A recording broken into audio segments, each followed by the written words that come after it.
नमस्कार दोस्तों, मैं मोहनलाल एक बार फिर से स्वागत करता हूं आपका हमारे इस YouTube चैनल पर। जो पिछली क्लास थी वो किसी कारणवश जो है ना वो कंप्लीट नहीं हो पाई थी, है ना। संपूर्ण जो आपका एसएसटी का ज्योग्राफी है उसमें लगभग 150% है, 150% की जो है ना वो व्याख्या की गई है, लेकिन किसी कारणवश जो है ना वो पिछली क्लास हो नहीं पाई थी, है ना। मतलब एक साथ ये क्लास जो है ना वो कंप्लीट नहीं हो पाई थी। आज इसको कंप्लीट करने का जो है ना वो प्रयास करते हैं, ठीक है ना। अगर चैनल पर नए हो तो चैनल को लाइक शेयर सब्सक्राइब जरूर कीजिएगा, ठीक है ना। कंटेंट बहुत शानदार है, रिवीजन बहुत ही शानदार है, ठीक है ना। यहां से देखो, इस प्रश्न का लास्ट हमने यहां तक चर्चा कर ली थी कि निम्न में से वायुमंडल की कौन सी परत है ना। ये परत है यहाँ, निम्न में से वायुमंडल की कौन सी परत को परिवर्तन मंडल, है ना, कौन सा मंडल है, परिवर्तन मंडल और सहवन मंडल के नाम से जाना जाता है। तो इसका जो राइट आंसर है वो आपका कौन सा हो जाएगा, है ना, ट्रोपोस्फेयर हो जाएगा। मतलब जो क्षोभ मंडल है, कौन सा मंडल है, क्षोभ मंडल है, वो इसका क्या हो जाएगा, राइट आंसर अपना हो जाएगा, ठीक है। पिछली क्लास में हमने वायुमंडल की संरचना और जो आपका ज्वार बाटा है उससे रिलेटेड जो प्रश्न थे ना और जो व्याख्या थी वो हमने देख ली है। आगे वाले टॉपिक जो है ना उसके ऊपर अपन चर्चा करते हैं, ठीक है ना। यहां से देख लीजिएगा, अपना सूर्य ताप वाला जो टॉपिक है ना वो शुरू हो जाएगा, ठीक है। तो फटाफट जो है ना वो प्रश्न पढ़ो और इसका आंसर देने का प्रयास करो। फटाफट प्रश्न पढ़िएगा और आंसर देने का जो है ना वो प्रयास कीजिएगा। प्रश्न क्या कह रहा है, वायु के क्षैतिज संचरण से उष्मा का संचलन क्या कहलाता है। मतलब ये कहना चाह रहा है कि जब वायु जो है ना वो क्षैतिज संचलन करती है तो इस क्षैतिज संचलन के कारण से जो तापमान का स्थानांतरण होता है उस तापमान के स्थानांतरण को क्या कहते हैं। तो क्या कहते हैं, अभिवहन कहते हैं। तो राइट आंसर आपका कौन सा है, अभिवहन है। जैसे लू है, लू जो है ना वो क्षैतिज रूप से तापमान का क्या करती है, आपका स्थानांतरण करती है। तो लू जो है ना वो एक तापमान स्थानांतरण की कौन सी प्रक्रिया है, अभिवहन प्रक्रिया, ठीक है, ध्यान रखिएगा। अगले वाले प्रश्न की तरफ जो है ना वो बढ़ते हैं। भैया अगला वाला प्रश्न देखो, है ना, अगले वाले प्रश्न को ध्यान से पढ़ो। प्रश्न क्या कह रहा है, पृथ्वी के वायुमंडल की बाहरी परत पर सूर्य से आने वाली उष्मा की मात्रा कितनी प्राप्त होती है कैलोरी प्रति वर्ग सेंटीमीटर प्रति मिनट में। मतलब ये किसकी बात कर रहा है, ये सौर स्थिरांक की बात कर रहा है। भाई पृथ्वी का जो वायुमंडल का भारी हिस्सा है ना, उस भारी हिस्सा मतलब जैसे ये पृथ्वी है, ठीक है ना, जैसे ये आपका कौन सा है, मान लो, अरे सी बन जा भी, है ना, ये आपका फिर से वैसा ही बन रहा है। ये जैसे पृथ्वी है और पृथ्वी के चारों ओर ये क्या है, इसका वायुमंडल है ना। तो सूर्य से आने वाला जो सूर्य तप है ये पृथ्वी की बाह्य सतह को, इस बाह्य सतह को, है ना, कितनी उष्मा जो है ना वो प्राप्त होती है ना, कैलोरी प्रति वर्ग सेंटीमीटर प्रति मिनट की दर से। तो ये आंसर कौन सा है, 1.94 कैलोरी प्रति वर्ग सेंटीमीटर प्रति आपका मिनट है, जिसको अपन किस नाम से जानते हैं, जिसको जानते हैं सौर स्थिरांक के नाम से।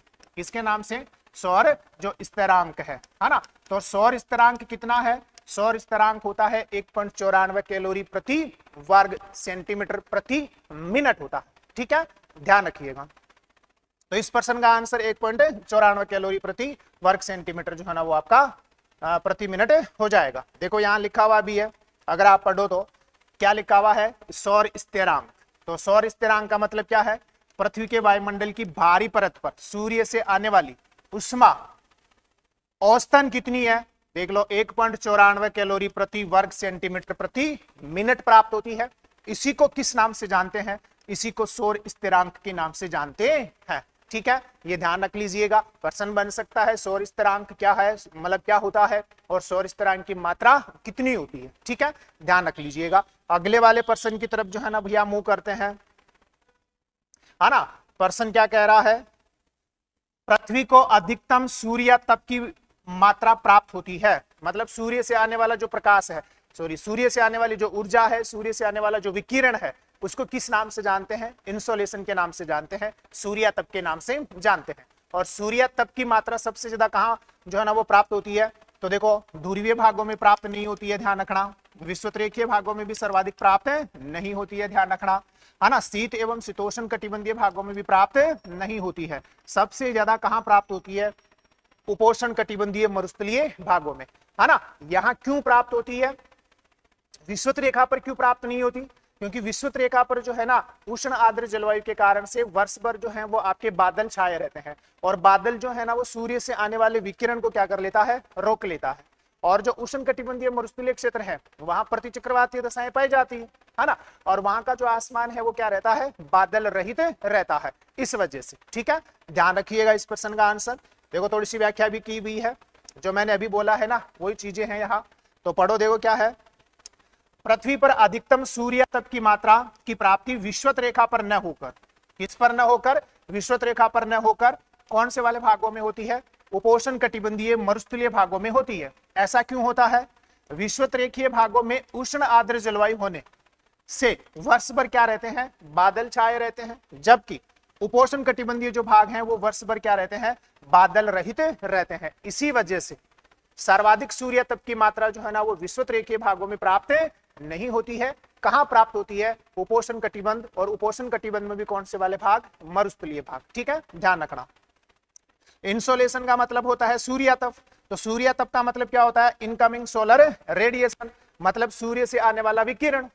कौन सा है, सूर्य से आने वाला विकिरण या आगामी सौर विकिरण। देखो यहाँ लिखा हुआ भी है कौन सा, आगामी जो सौर विकिरण है उसी को क्या बोलते हैं, उसी को बोलते हैं सूर्य तप। ठीक है, ध्यान रखना, कहीं परिभाषा पूछ ही ले कि इंसोलेशन जो है ना, इसमें आपको पूछ लेगा इंसोलेशन का मतलब क्या होता है, तो इनकमिंग सोलर रेडिएशन, आगामी सौर विकिरण। ठीक है, ध्यान रखिएगा। अगले वाले प्रश्न की तरफ मूव करते हैं भैया। अगला वाला प्रश्न क्या है, और ये बड़ा ही शानदार प्रश्न है, बड़ा ही शानदार प्रश्न है। सूर्य तप की मात्रा को प्रभावित करने वाले कारक निम्न में से कौन से हैं, मतलब इंसोलेशन की जो मात्रा है उसको प्रभावित करने वाले कारक, ये जो विकल्प दिए गए हैं इनमें से कौन से हैं, ये आपको बताना है। ठीक है ना, देखो पृथ्वी का घूर्णन है, बिल्कुल है ना। सूर्य की किरणों का नति कोण है, बिल्कुल सही है। सूर्य की किरणों का नति कोण बोल दीजिए या आपतन कोण बोल दीजिए। अगर नति कोण ज्यादा है तो जो है ना ज्यादा किरण जो है ना वो सीधी होगी और ज्यादा सूर्य ताप की प्राप्ति होगी, और अगर नति कोण कम है तो जो विकिरण है ना वो तिरछा हो जाएगा, तिरछा हो जाएगा तो कम सूर्य ताप की प्राप्ति होती है। ठीक है, दिन की अवधि, बिल्कुल सही बात है। पृथ्वी एवं सूर्य के मध्य की दूरी, मतलब उपसौर एवं अपसौर की जो स्थितियां होती है ना वो भी किसको प्रभावित करती हैं, सूर्य तप की मात्रा को प्रभावित करती हैं। तो ये सारे ही विकल्प क्या है आपके, सही है। यहाँ ये ध्यान रखना है कि ये सूर्य की मात्रा को प्रभावित करने वाले 4 प्रमुख कारक हो गए, 4 अन्य कारक भी जो है ना आगे मैंने लिखे हैं, तो ध्यान रखना। पृथ्वी का घूर्णन, सूर्य की किरणों का नति कोण, दिन की अवधि और पृथ्वी एवं सूर्य के मध्य की दूरी, ये 4 प्रमुख कारक हैं जो सूर्य तप की मात्रा को प्रभावित करते हैं। इसके अलावा जो है ना आपके सौर कलंक भी होते हैं। कौन से होते हैं, सौर कलंक जो है ना वो भी प्रभावित करता है। ठीक है ना, आपका जो धरातल का स्वरूप होता है और विभिन्न प्रकार के जो रंग होते हैं, जल एवं स्थल का जो प्रभाव होता है वो भी प्रभावित करता है, सूर्य तप की मात्रा को प्रभावित करता है। ठीक है, ध्यान रखिएगा, इंपोर्टेंट प्रश्न है। देखो आगे, यहां देखो है ना लिखा हुआ भी है, अन्य जो कारक हैं जो ऊपर लिखे हुए हैं ना उनके अलावा सौर कलंक, सूर्य के धब्बे, है ना, वायुमंडल की पारदर्शिता भी प्रभावित करता है, जल स्थल का प्रभाव जो है ना ये भी प्रभावित करेगा, स्थल का स्वरूप एवं विभिन्न रंग जो है ना ये सूर्य से प्राप्त होने वाले सूर्य तप की मात्रा को क्या करते हैं, प्रभावित करते हैं। तो 4 कारक पहले आ गए अपने, जैसे दिन की अवधि आया, पृथ्वी का घूर्णन है ना, पृथ्वी की घूर्णन गति आई है, उपसौर एवं अपसौर की स्थितियां आई हैं, या ऐसे बोल सकते हैं कि सूर्य एवं पृथ्वी के मध्य की दूरी आई है ना, और आपके सूर्य की किरणों का नति कोण है। इसके अलावा कौन सा, सौर कलंक या सूर्य के धब्बे है, वायुमंडल की पारदर्शिता है ना, स्थल एवं जल का प्रभाव है, और कौन सा है, स्थल का स्वरूप एवं विभिन्न रंग है। ये किसको प्रभावित करते हैं, ये सूर्य तप की मात्रा को प्रभावित करते हैं। इंपोर्टेंट है, ध्यान रखना, प्रश्न बनेगा। यहां से आगे बढ़ते हैं भैया। कौन सा कारक है जो है ना, कारक जो सूर्य तप की मात्रा को प्रभावित नहीं करता। कितना शानदार प्रश्न है, बताओ कौन सा कारक है भाई। घूर्णन था, पृथ्वी का घूर्णन प्रभावित कर रहा था, पृथ्वी का परिक्रमण कर रहा था क्या, तो पृथ्वी का परिक्रमण भी करता है भाई सूर्य एवं पृथ्वी के मध्य की दूरी, तो सूर्य एवं पृथ्वी के मध्य की दूरी का मतलब हो गया परिक्रमण गति। भाई पृथ्वी अपनी कक्षा पर सूर्य के चारों ओर जब परिक्रमण करेगी तो एक समान गति थोड़ी होती है, सॉरी एक समान दूरी थोड़ी होती है ना, दूरी घटती भी है, दूरी बढ़ती भी है। मतलब जो उपसौर एवं अपसौर की जो स्थितियां बन रही हैं, मतलब सूर्य एवं पृथ्वी के मध्य की जो अधिकतम एवं न्यूनतम दूरियां जो बनती है वो पृथ्वी के घूर्णन के कारण ही पृथ्वी के परिक्रमण के कारण ही बनती है। ठीक है ना, इसका मतलब यह है घूर्णन भी करेगा, परिक्रमण भी करेगा, और सूर्य की किरणों का नतिकोण भी करेगा। कौन सा नहीं करेगा? प्रचलित पावने जो है ना वो नहीं करेगा, है ना। तो आपका टॉपिक क्लियर हुआ। आगे जब एग्जाम में प्रश्न आएगा तो उम्मीद है मुझे कि आपका प्रश्न क्या नहीं होगा, गलत नहीं होगा। ठीक है, अगर चैनल पर नए हो तो लाइक शेयर सब्सक्राइब जरूर कीजिएगा। ठीक है ना, बहुत ही शानदार कंटेंट है। आगे चलते हैं रबिया। ये देखो, ये क्या है? ये क्या है? प्रकाश मंडल क्षेत्र में ठंडे व काले धब्बों को क्या कहा जाता है? तो बिल्कुल इजी आंसर है ना। प्रकाश मंडल का मतलब हो गया सूर्य की जो बाह्य सतह होती है ना, जिसको फोटोस्फीयर बोलते हैं, उस फोटोस्फीयर पर अपेक्षाकृत कम तापमान के जो क्षेत्र होते हैं, है ना, जिनका चक्र 11 वर्ष में जो है ना वो पूर्ण होता है, या जिनका जो चक्र है ना वो 11 वर्ष का होता है। और फोटोस्फीयर मतलब प्रकाश मंडल, मतलब सूर्य की बाह्य सतह की तुलना में उन क्षेत्रों का जो तापमान होता है ना वो क्या होता है? कम होता है। तो उनको किस नाम से जानते हैं? उनको जानते हैं सौर कलंक के नाम से। तो कौन सा आंसर हो जाएगा? 4 number is the right answer. ठीक है, आगे बढ़ते हैं भैया। देखो, सौर कलंक के बारे में कुछ बातें लिखी हुई है ना। किसके बारे में? सौर कलंक के बारे में जो है ना कुछ बातें लिखी हुई है। देखो यहाँ क्या क्या बातें लिखी हुई है ना। काम की चीजें हैं भैया सारी की सारी, है ना। ध्यान से देखते रहना, फिर मत कहना कि सर प्रश्न कहां से आया था। प्रश्न यहीं से आएगा। सौर कलंक की घटना के समय सूर्य में बनने वाले धब्बों का तापमान सूर्य की सतह मतलब फोटोस्फीयर के तापमान से कम होता है। कितना होता है? 5800 डिग्री सेल्सियस। जबकि फोटोस्फीयर का जो तापमान होता है ना वो होता है 6000 डिग्री सेल्सियस होता है। तो इनका तापमान अपेक्षाकृत क्या होता है? कम होता है। इसी वजह से ये जो सौर कलंक होते हैं ना, या जो सौर धब्बे होते हैं, ये सूर्य की बाह्य सतह पर बनने वाले ठंडे क्षेत्र होते हैं। अपेक्षाकृत कैसे होते हैं? ठंडे क्षेत्र, क्योंकि इनका तापमान तो 5800 डिग्री सेल्सियस, और सूर्य की फोटोस्फीयर मतलब जो बाह्य परत है या जो बाह्य सतह है ना, या प्रकाश मंडल जो है, उसका तापमान कितना होता है? 6000 डिग्री सेल्सियस होता है। ठीक है, ध्यान रखना। सौर कलंक का एक चक्र जो है ना वो 11 वर्ष में पूरा होता है। पहले 5.5 वर्ष जो है ना इसमें ये सौर कलंक क्या होते हैं? बनते हैं, और अगले 5 वर्ष में सौर वर्ष जो है ना वो सौर कलंक जो है ना वो क्या होते हैं? घटते हैं। ठीक है, ध्यान रखिएगा ये भी। आगे चलते हैं भैया, है ना। अगले वाले प्रश्न की तरफ जो है ना वो क्या करते हैं? मूव करते हैं। देखो अगला प्रश्न क्या कह रहा है ना। ये बहुत ही शानदार प्रश्न है। ग्रीष्म संक्रांति पर, ग्रीष्म संक्रांति का मतलब है जब सूर्य कर्क रेखा के ऊपर है तब की बात हो रही है। तो ग्रीष्म संक्रांति पर 60 डिग्री उत्तरी अक्षांश पर दिन की औसत लंबाई क्या होगी? मतलब ये कहना चाह रहा है जैसे ये अपना पृथ्वी, और ये हो गया आपका कोण, ये 0 डिग्री है, और ये है आपका कौन सा? 23.5 डिग्री उत्तरी अक्षांश, मतलब कौन सी रेखा है? कर्क रेखा है। अब ये कह रहा है कि सूर्य जो है ना वो कहां है? सूर्य जो है ना वो इस कर्क रेखा के ऊपर लंबवत है, और अपने से ये पूछ रहा है कि 60 डिग्री उत्तरी अक्षांश जो होगा ना, यहां जो दिन की अवधि है ना वो कितनी होगी, ये पूछना चाह रहा है इसके ऊपर। ठीक है, तो यहां ये ध्यान रखना, कर्क संक्रांति के समय उत्तरी गोलार्ध जो होता है ना, यहां ध्रुवों पर जो है वो 6 माह का दिन होता है। कितने माह का दिन होता है? 6 माह का। मतलब जैसे जैसे अपन विषुवत रेखा से उत्तरी ध्रुव की ओर जाएंगे ना तो दिन की अवधि बढ़ती जाएगी। कब? कर्क संक्रांति के समय, मतलब जब सूर्य कहां हो? कर्क रेखा के ऊपर हो। तो इधर ध्रुवों की ओर दिन की अवधि क्या होती जाएगी? बढ़ती जाएगी। और दक्षिण ध्रुव की ओर जो है ना वो रात की अवधि बढ़ती जाएगी, दिन की अवधि घटती जाएगी। तो यहां अब आप आंसर कर दो।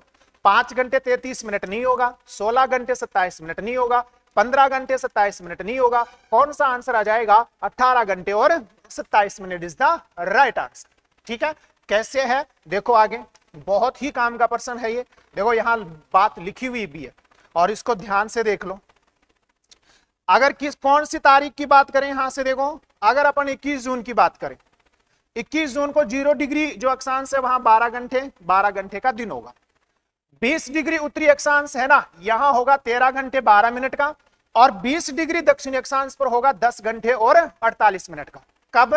21 जून को उत्तरी गोलार्ध में तो होगा 20 डिग्री उत्तरी अक्षांश पर 13 घंटे 12 मिनट का, और दक्षिणी गोलार्ध में 20 डिग्री दक्षिण अक्षांश पर होगा 10 घंटे 48 मिनट का। ठीक है, ध्यान रखना।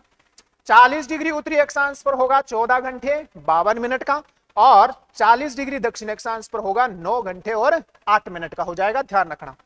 और ये रहा अपना 60 डिग्री उत्तरी अक्षांश पर होगा ये वाला कितना, 18 घंटे और 27 मिनट, बाकी ये दक्षिणी गोलार्ध का है। और यहाँ 90 डिग्री पर देख लो 6 माह का दिन, और यहाँ कौन है, 6 माह की रात है। आपसे प्रश्न उल्टा भी पूछ सकता है, तो जब प्रश्न उल्टा पूछे तो इनको उल्टा कर दीजिएगा, ठीक है ना, ध्यान रखना, बहुत ही काम का है ये।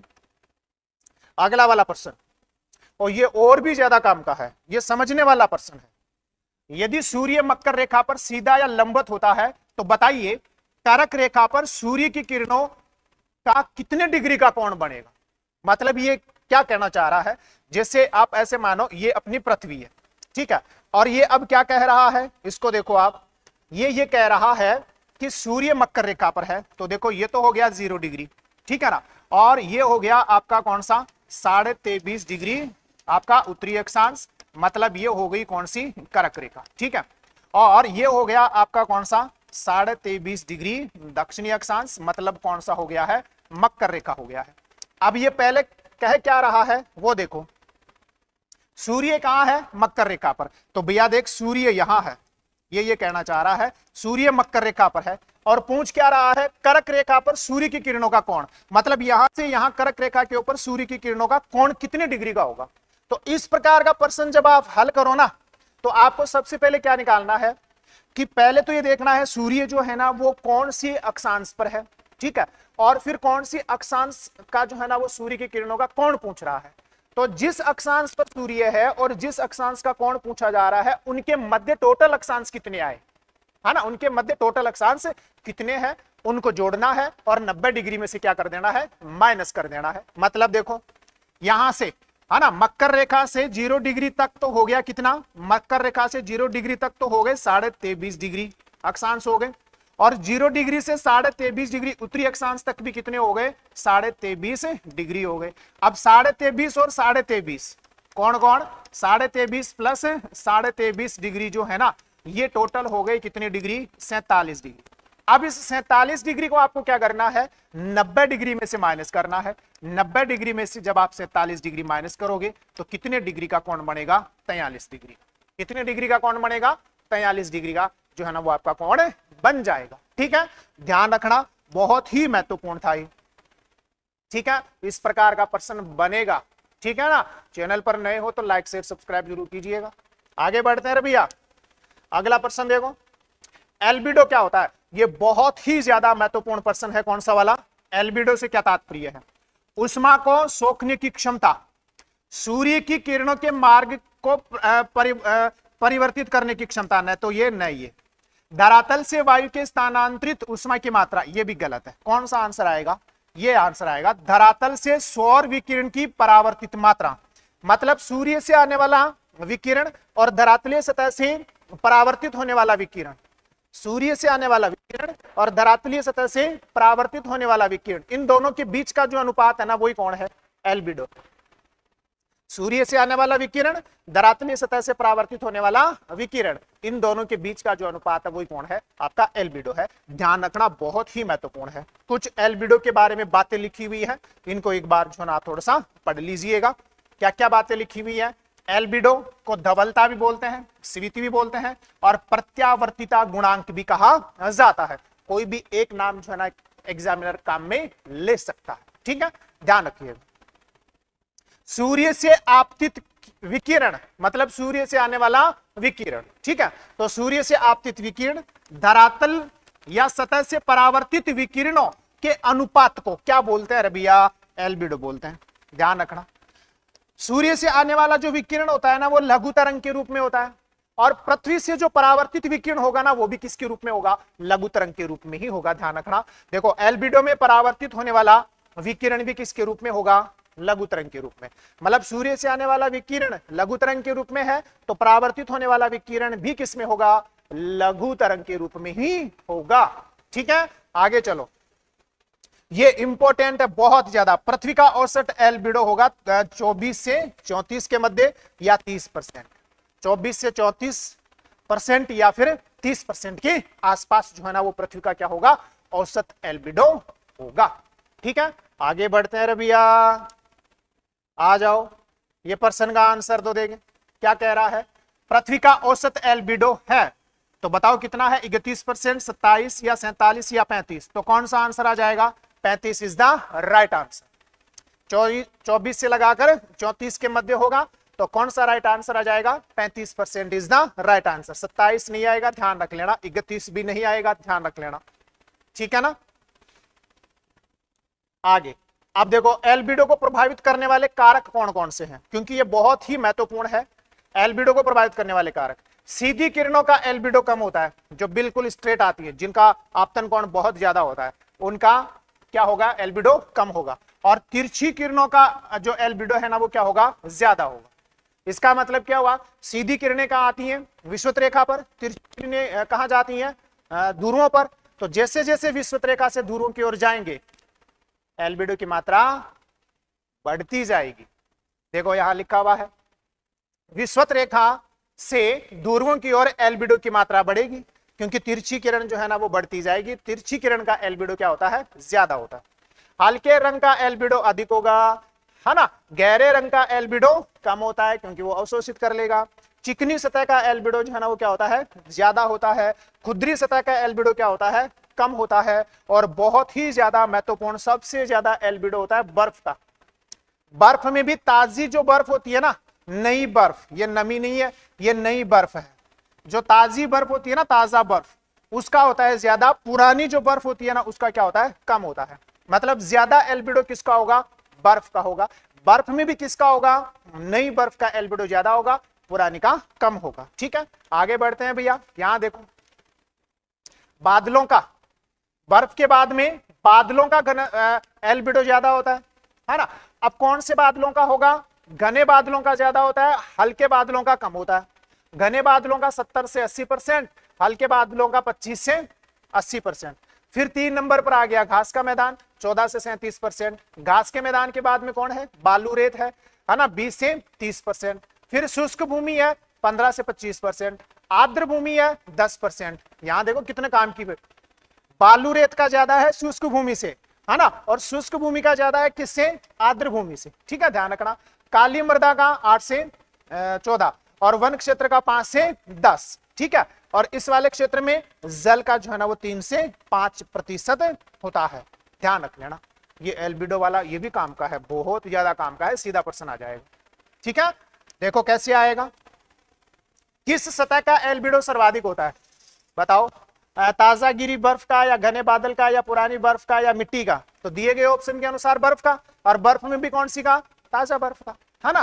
तो राइट आंसर कौन सा हो जाएगा, राइट आंसर इज द ताजा बर्फ, मतलब A number is the right answer. ठीक है, आगे बढ़ते हैं रे भैया, आगे बढ़ते हैं रे भैया। चैनल पर नए हो तो भैया देख सब्सक्राइब जरूर कर लीजिएगा। पर्सन क्या कह रहा है, इसको पढ़ो थोड़ा सा, है ना। पर्सन क्या कह रहा है, इसको पढ़ो। सूर्य एवं पृथ्वी के मध्य की न्यूनतम दूरी क्या कहलाती है। भाई सीधी सी बात है ना।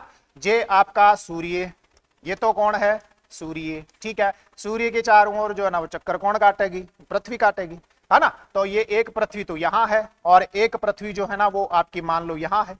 ठीक है, तो यहां देखो, सूर्य एवं पृथ्वी के मध्य की न्यूनतम दूरी, जिसको क्या बोल दिया जाएगा, उपसौर बोल दिया जाएगा, जो 3 जनवरी के आसपास होगी। किसके आसपास, 3 जनवरी के आसपास। और ये हो गई अधिकतम दूरी, इसको क्या बोल दिया जाएगा, अपसौर बोल दिया जाएगा, जो होगा 4 जुलाई के आसपास। इसको आप बोल सकते हो 14 पॉइंट, इसको क्या बोल सकते हो, है ना। इसको बोला जा सकता है 14.7 करोड़ वर्ग, है ना, 7 करोड़ किलोमीटर। ठीक है, और इसको बोल सकते हो 15.2 करोड़ किलोमीटर के आसपास होगी। तो यहां देख लो कौन सा आंसर आएगा, उपसौर इज द राइट आंसर। उपसौर कौन सा होगा, न्यूनतम दूरी। ठीक है, ध्यान रखिएगा, बहुत ही काम का है ये भी।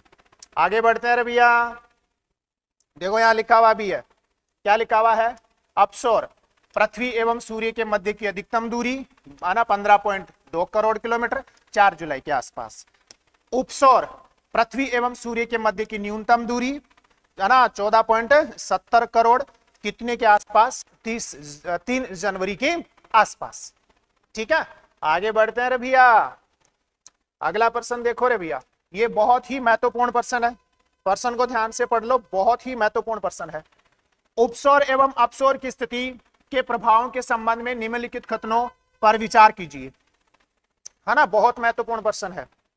उपसौर की स्थिति में उत्तरी गोलार्ध में ग्रीष्म ऋतु 7% जो है ना वो कठोर कम होती है, ध्यान रखना, उत्तरी गोलार्ध में, तथा इसी समय दक्षिणी गोलार्ध में जो आपकी शीत ऋतु है, सॉरी वापस से देखना, उपसौर की स्थिति में उत्तरी गोलार्ध में ग्रीष्म ऋतु 7% कम कठोर होती है और दक्षिणी गोलार्ध में शीत ऋतु 7% अधिक कठोर होती है। क्या यह बात सही है? यह बात बिल्कुल क्या है, सही है।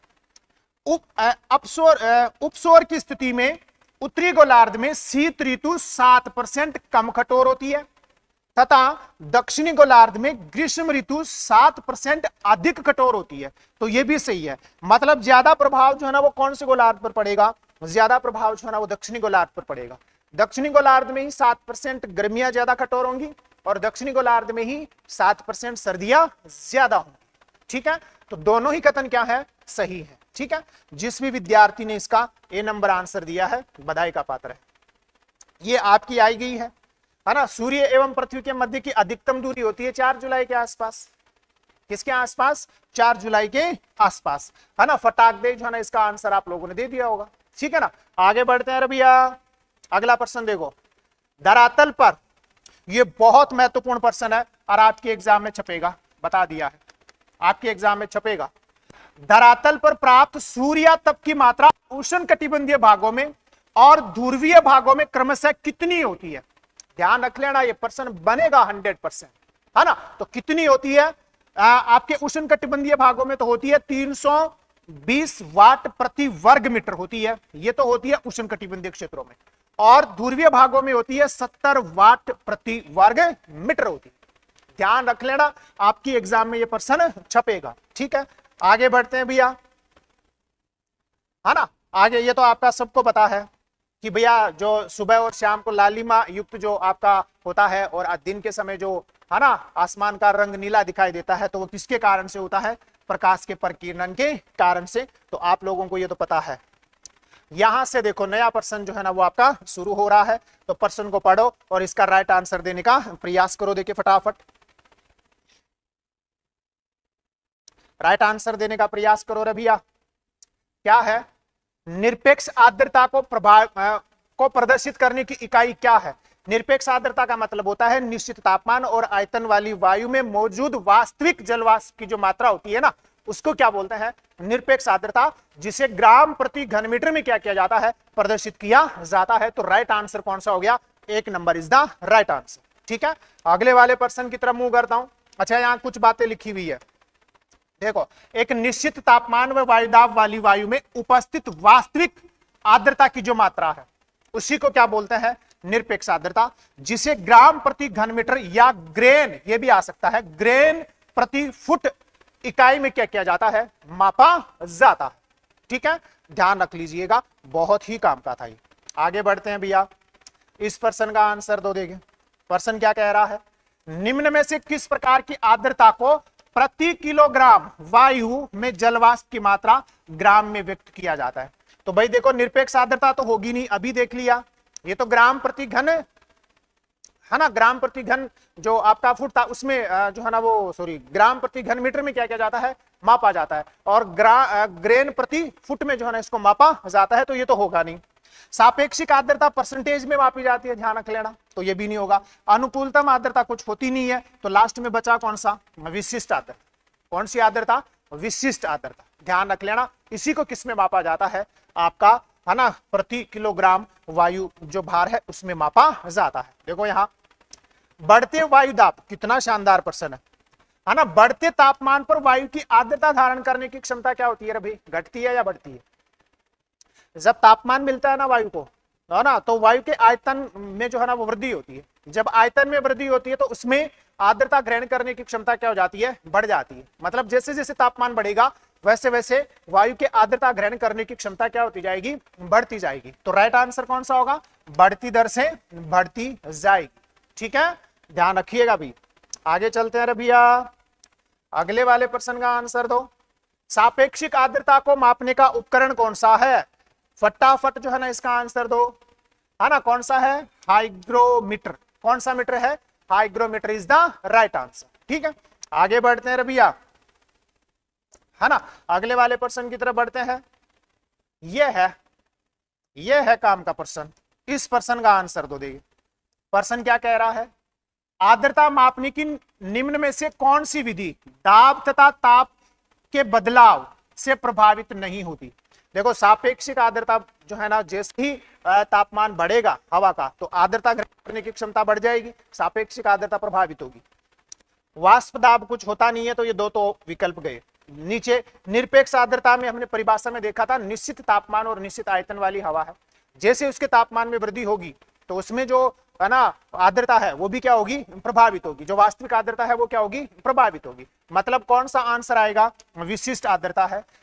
तापमान और वायुदाब या आयतन में इसके ऊपर कोई प्रभाव नहीं पड़ता है। कौन सी के ऊपर, विशिष्ट आर्द्रता के ऊपर। ठीक है, ध्यान रखना, इंपॉर्टेंट प्रश्न है। देखो यहां लिखा हुआ भी है ना, इनको पढ़ लो एक बार। लिखा हुआ भी है, वायु के प्रति इकाई भाग में आर्द्रता का भार विशिष्ट आर्द्रता कहलाता है ना। वायु के तापमान वायुदाब में परिवर्तन होने पर विशिष्ट आर्द्रता में परिवर्तन नहीं होता है। इंपॉर्टेंट है, ध्यान रखना, प्रश्न बनेगा। सापेक्षिक आर्द्रता क्या होती है, एक निश्चित आयतन वाली वायु में उपस्थित वास्तविक आर्द्रता की मात्रा, मतलब निरपेक्ष आर्द्रता, तथा उसी आयतन वाली वायु राशि के संतृप्त होने के लिए आवश्यक आर्द्रता की मात्रा के अनुपात को क्या बोलते हैं, आपकी सापेक्षिक आर्द्रता बोलते हैं। कौन सी आर्द्रता बोलते हैं, ध्यान रखना, सापेक्षिक आर्द्रता जो है ना उसको बोला जाता है। जिसे किसके रूप में व्यक्त किया जाता है, प्रतिशत के रूप में व्यक्त किया जाता है। सूत्र क्या हो जाएगा, निरपेक्ष आर्द्रता बटा आर्द्रता सामर्थ्य इंटू 100। इसको आप ऐसे समझ लो, निश्चित आयतन पर मान लो एक हवा है जिसमें वास्तविक आर्द्रता कितनी है, 50%। उसमें कितनी आर्द्रता धारण करने की क्षमता है, 100। ऐसे मान लो कितनी आर्द्रता धारण करने की क्षमता है, 100 है।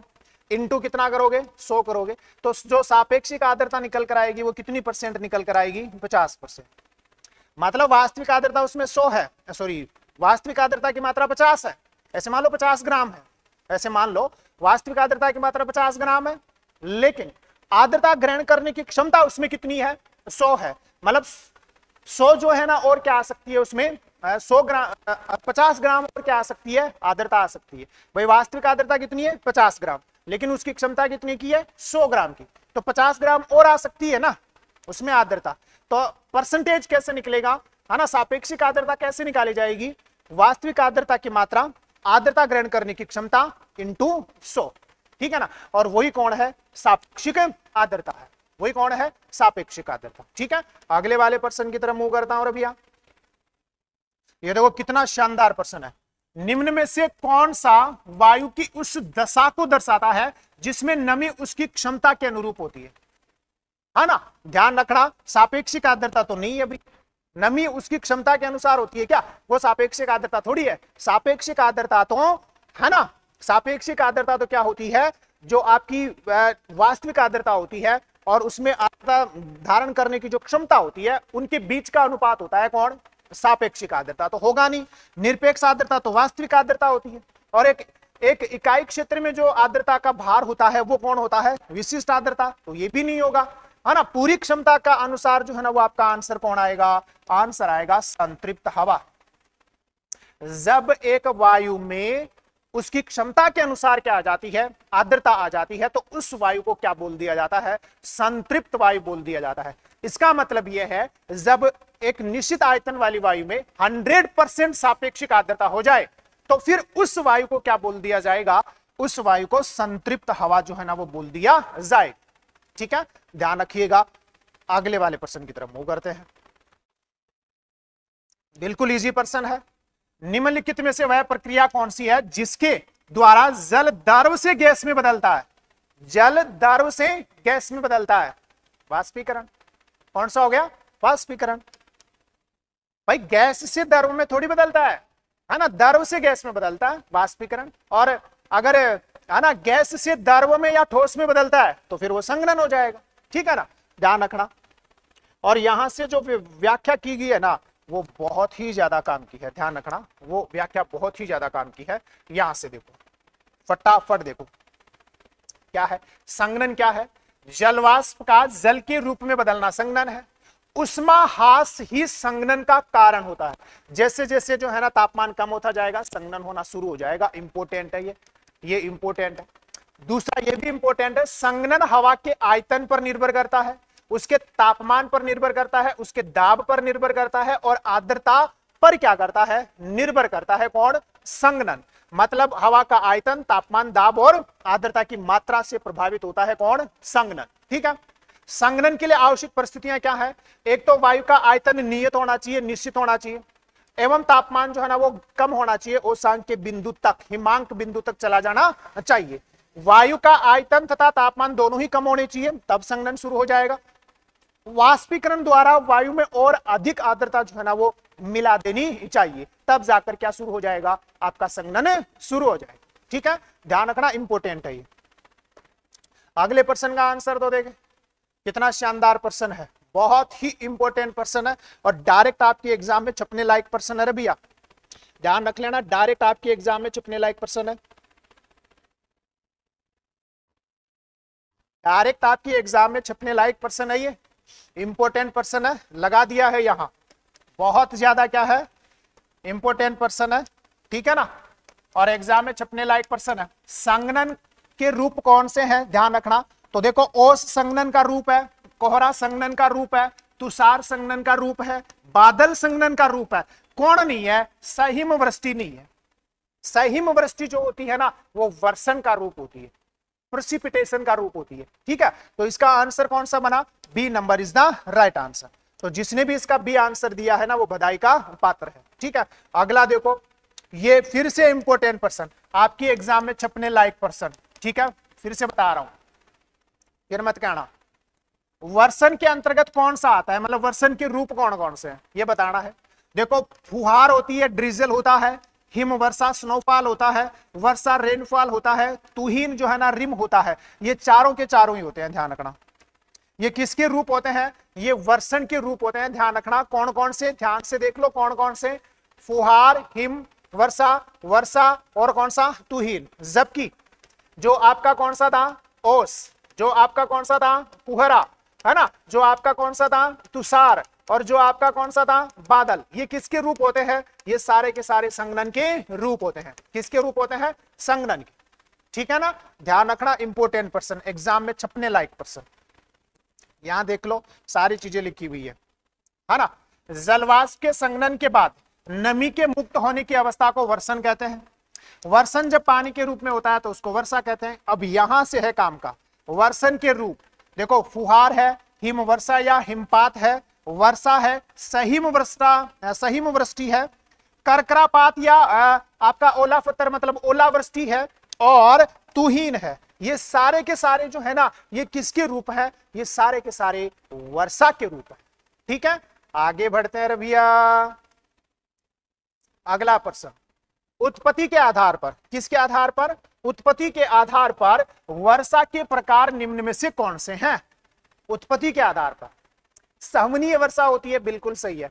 चक्रवातीय वर्षा मतलब फ्रंटल वर्षा होती है, बिल्कुल सही है। और पर्वतीय वर्षा होती है, मतलब बिल्कुल सही है। तीनों ही क्या है आपके वो उत्पत्ति के आधार पर वर्षा के क्या है, प्रकार है, ठीक है। आगे बढ़ते हैं भैया, इसमें सहवनीय वर्षा जो होती है ना इसके बारे में आपको थोड़ा सा ध्यान में रखना है। कौन सी वर्षा के बारे में, सहवनीय वर्षा के बारे में। तो देखो क्या क्या लिखा हुआ है सहवनीय वर्षा के बारे में, पढ़ो देंगे क्या क्या लिखा हुआ है। सहवनीय वर्षा है ना, कौन सी वर्षा, सहवनीय वर्षा। और क्या लिखा हुआ है, हवा गर्म होकर ऐसी की ऐसी लाइनें आ जाएंगी, ध्यान रखना। हवा गर्म हो जाने पर हल्की सहवनीय धाराओं के रूप में ऊपर उठती है। तापमान में है ना, तापमान के कम होने से ठंडी होती है, संघनन की क्रिया होती है, कपासी बादल बनते हैं। कौन से, कपासी बादल बनते हैं। गर्जन तथा बिजली है ना कड़कने के साथ मूसलाधार बारिश होती है। कहां होती है, विषुवत-रेखीय क्षेत्रों में रोजाना दोपहर बाद होती है और उत्तरी गोलार्ध के महाद्वीपों के आंतरिक भागों में यह वर्षा होती है। ये यहां से बहुत ज्यादा महत्वपूर्ण है, ध्यान रख लेना। और भारत में तथा विश्व में सबसे ज्यादा कौन सी वर्षा होती है? पर्वतीय वर्षा होती है, चक्रवातीय वर्षा नहीं होती है। विश्व में भी सबसे ज्यादा पर्वतीय वर्षा और भारत में भी सबसे ज्यादा पर्वतीय वर्षा होती है। ठीक है, ध्यान रखिएगा। अगले वाले प्रश्न की तरफ मुंह करते हैं। रे भैया, अगला प्रश्न क्या कह रहा है? आंसर दो, देखे क्या कह रहा है। निम्नलिखित प्रकार के बादलों में, है ना, क्या कह रहा है? निम्नलिखित प्रकार के बादलों में से आकाश में सबसे अधिक ऊंचाई पर कौन सा बादल मिलता है? कमेंट्स करके जो है ना इसका राइट आंसर देने का प्रयास करो, देगी, है ना। तो इसका आंसर हो जाएगा कौन सा? पक्षाभ मेघ। कौन सा हो जाएगा? पक्षाभ मेघ, है ना। देख लो यहां देखो, यहां से देखो, ऊंचे बादल सर्वाधिक ऊंचाई पर मिलने वाले पक्षाभ, पक्षाभ स्तरी, पक्षाभ कपासी। मध्यम ऊंचाई वाले कौन से हैं? स्तरी मध्यम और कपासी मध्यम। और सबसे कम ऊंचाई वाले, मतलब सबसे कम ऊंचाई पर मिलने वाले कौन है? स्तरी कपासी, स्तरी वर्षा मेघ और आपका कौन सा? कपासी वर्षा मेघ। ध्यान रख लेना, डायरेक्ट सिलेबस में तो नहीं है, लेकिन चूंकि जब वर्षन दे रखा है ना, तो वर्षन में आपको ध्यान रख लेना आर्द्रता को भी पढ़ना पड़ेगा, ठीक है, और बादलों को भी जो है ना वो पढ़ना पड़ेगा। और जो वर्षन है वो तो है ही है, कौन सा वाला? वर्षन तो है ही है, ठीक है ना। तो ये इस वजह से दिया है, ध्यान रख लीजिएगा। ऊंचाई के अनुसार सर्वाधिक ऊंचाई पर मिलने वाले, मध्यम ऊंचाई पर मिलने वाले और सबसे कम ऊंचाई पर मिलने वाले, ठीक है। अगले वाले प्रश्न की तरफ मुंह करते हैं। भैया, इस प्रश्न का आंसर तो आप फटाफट बता दोगे। पृथ्वी की सतह पर प्रत्यक्ष एवं अप्रत्यक्ष रूप से कितनी सौर ऊर्जा पहुंचती है? डायरेक्ट एवं इनडायरेक्ट रूप में तो 51% पहुंचती है ना। कितनी परसेंट पहुंचती है? क्योंकि 35% तो एल्बिडो हो जाएगा और बाकी जो शेष बच गई उसका अवशोषण जो है ना वो वायुमंडल कर लेगा। 14% का अवशोषण वायुमंडल करेगा, बाकी 51% जो है ना वो कहां आएगी? धरातल के ऊपर आएगी। तो B number is the right answer, ठीक है। लो जी भैया, वो आपका टॉपिक कंप्लीट। अब प्रवाल के संबंध में जो है ना वो आपका टॉपिक शुरू हो रहा है। प्रवाल जीवों के विकास के संबंध में कौन सा कथन सत्य है? ये 20 से 30 डिग्री सेल्सियस तापमान में पनपते हैं। अच्छा यही सही हो गया, है ना, यही सही हो गया है, ध्यान रखना। इन्हें अधिक तलछट की आवश्यकता होती है नहीं, अवसाद मुक्त जल होना चाहिए। कैसा जल होना चाहिए? अवसाद मुक्त जल होना चाहिए। ये लवण विहीन स्वच्छ जल में खूब पनपते हैं नहीं, प्योर स्वच्छ जल भी नहीं होना चाहिए, अवसाद मिश्रित जो है ना वो जल होना चाहिए, ठीक है ना। ध्यान रखना, जिसमें लवणता की थोड़ी बहुत मात्रा हो।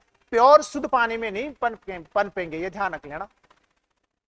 अधिक हलचल वाले समुद्र जल में ना, जल जो है ना वो स्थिर होना चाहिए, उसमें ज्यादा गति नहीं होनी चाहिए, वहां पनपते हैं, है ना। तो पहला विकल्प जो है ना इसका क्या है? राइट आंसर है। देखो यहां से है काम की चीज। कौन कौन सी परिस्थितियां हैं? उष्ण कटिबंधीय महासागरीय भागों में विकास होगा। पहली बात तो ये ध्यान रख लेना, उष्ण कटिबंधीय महासागरीय भागों में प्रवाल का क्या होता है? विकास होता है, ठीक है। दूसरा, अधिकांशतः विषुवत रेखा से 25 डिग्री अक्षांशों तक दोनों गोलार्धों में, मतलब 25 डिग्री, मतलब विषुवत रेखा से 25 डिग्री उत्तरी अक्षांश और विषुवत रेखा से 25 डिग्री दक्षिणी अक्षांश के मध्य ही जो है ना वो प्रवालों का विकास होता है, ठीक है। महासागरीय जल का औसत तापमान, है ना, 20 से कितना होना चाहिए? 21 डिग्री सेल्सियस होना चाहिए। ये होना चाहिए, औसत है ये तो, बाकी 20 से लगाकर 30 डिग्री सेल्सियस भी हो सकता है, ठीक है ना। औसत कितना है? 20 से 21 डिग्री सेल्सियस तापमान होना चाहिए, इससे कम नहीं होना चाहिए, इससे थोड़ा सा ज्यादा होना चाहिए, ठीक है। महासागरीय जल की औसत लवणता, है ना, 27 से 30 पीपीटी, 27 से कितनी होनी चाहिए? 30 पीपीटी होनी चाहिए। महासागरीय जल अवसाद मिश्रित, अवसाद मुक्त होना चाहिए, है ना, प्योर शुद्ध नहीं होना चाहिए, ठीक है, ध्यान रखना। अंतर सागरीय चबूतरों पर इनका विकास होगा, मतलब महासागरों में कितनी गहराई तक प्रवालों का विकास हो सकता है? 60 से 77 मीटर की गहराई तक। गर्म सागरीय जलधाराएं जो है ना उस वाले भाग में बहनी चाहिए, वहां होगा। और महासागरों के पश्चिमी भाग में प्रवाल भित्तियां पूर्वी भाग की अपेक्षा ज्यादा जो है ना वो आपकी जो है ना वो उनकी परिस्थितियां बनती है, क्योंकि पूर्वी भागों में जो है ना जल कैसा होता है, सॉरी पश्चिमी भागों में जल कैसा होता है? गर्म होता है, ठीक है ना, इस वजह से, ठीक है, ध्यान रखना, इंपोर्टेंट है। लो प्रश्न देख लो, अभी जो पढ़ा था उसी में से है। प्रवाल के विकास के लिए आदर्श लवणता कितनी है? तो अभी आया था ना, कितनी होनी चाहिए? 27 से 30 पीपीटी। 27 से कितनी? 30 पीपीटी। तो कौन सा आंसर हो गया आपका? द नंबर जो है ना क्या हो गया है? राइट आंसर हो गया है। ठीक है, आगे बढ़ते हैं। हर्मा टाइप क्या होता है? तो मैं डायरेक्ट बता रहा हूं, हर्मा टाइप जो है ना वो आपका प्रवाल का एक प्रकार होता है। ठीक है, ध्यान रखिएगा। यह है काम का, बहुत ही ज्यादा काम का प्रश्न है। इसमें देखो, स्थिर स्थल सिद्धांत तो मरे साहब का है, तो एक में 3 कहां आ रहा है? एक में 3 यार, एक में 3 है ना। हिम नियंत्रण जो सिद्धांत है ये दिल्ली का है, तो 4 कहां है भैया? 4 यहां भी, 4 यहां भी। ठीक है, और निमंजन जो है ना, कौन सा सिद्धांत है? निमंजन जो सिद्धांत है वो है आपके, है ना,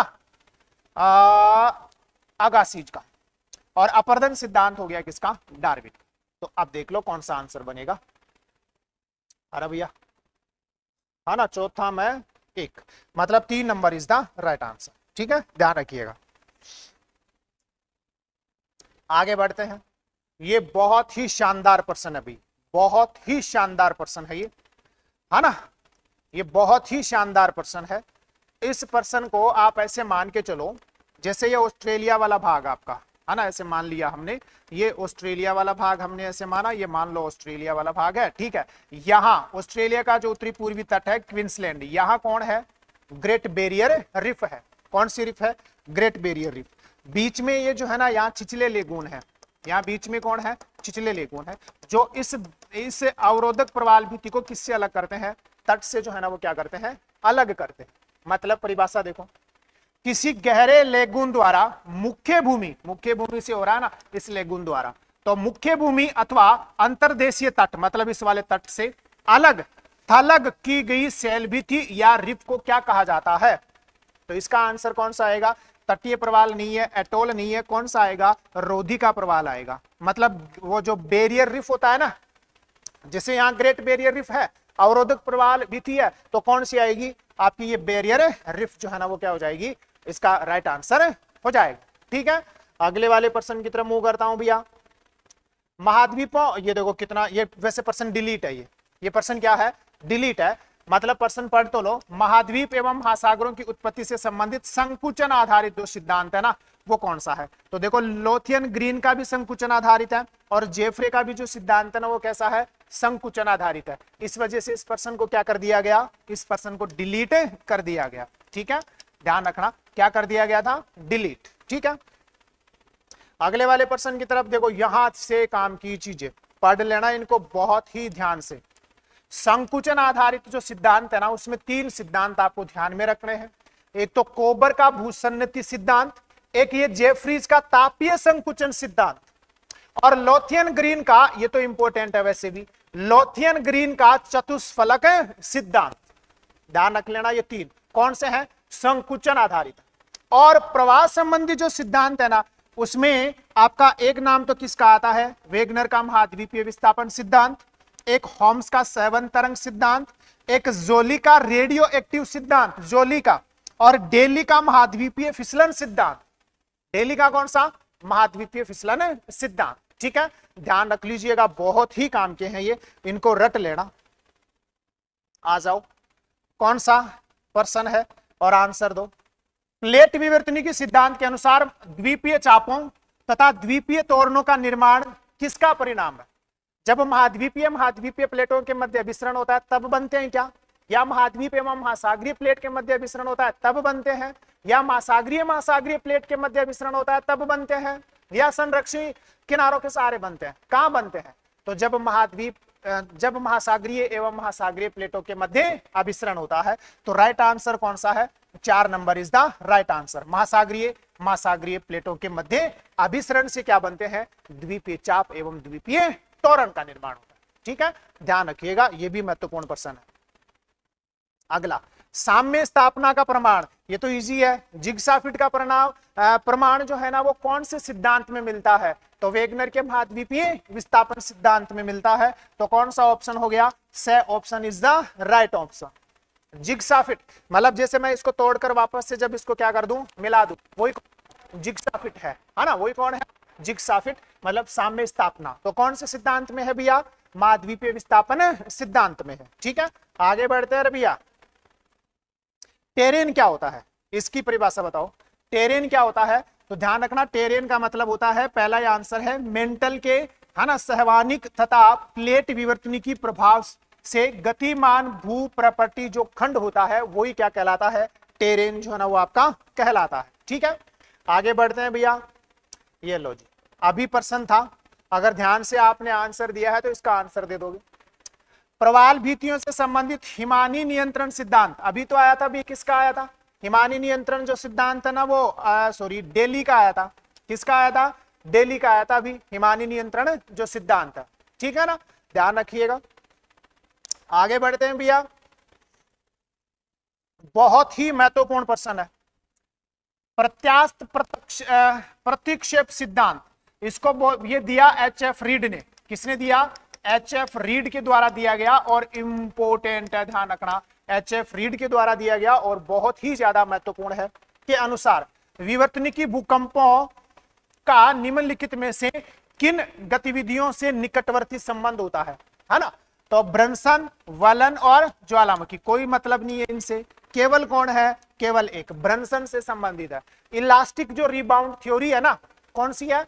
इलास्टिक रिबाउंड थ्योरी। वो जो रबड़ होता है ना, इसको आप जैसे जैसे बढ़ाओगे तो बीच में से वो क्या हो जाएगा, फिर वापस उसमें संकुचन होता है। तो ये ब्रंसन से रिलेटेड है। किससे रिलेटेड है? ब्रंसन से। और ये इंपॉर्टेंट है, ध्यान रख लेना, पहले बता दिया है ना। कौन सा सुमेलित नहीं है? इस प्रश्न का जो है ना वो आपको क्या करना है? आंसर देना है, और फटाफट जो है ना वो आंसर देने का प्रयास कीजिएगा, है ना। फटाफट जो है ना इसका आंसर दीजिएगा।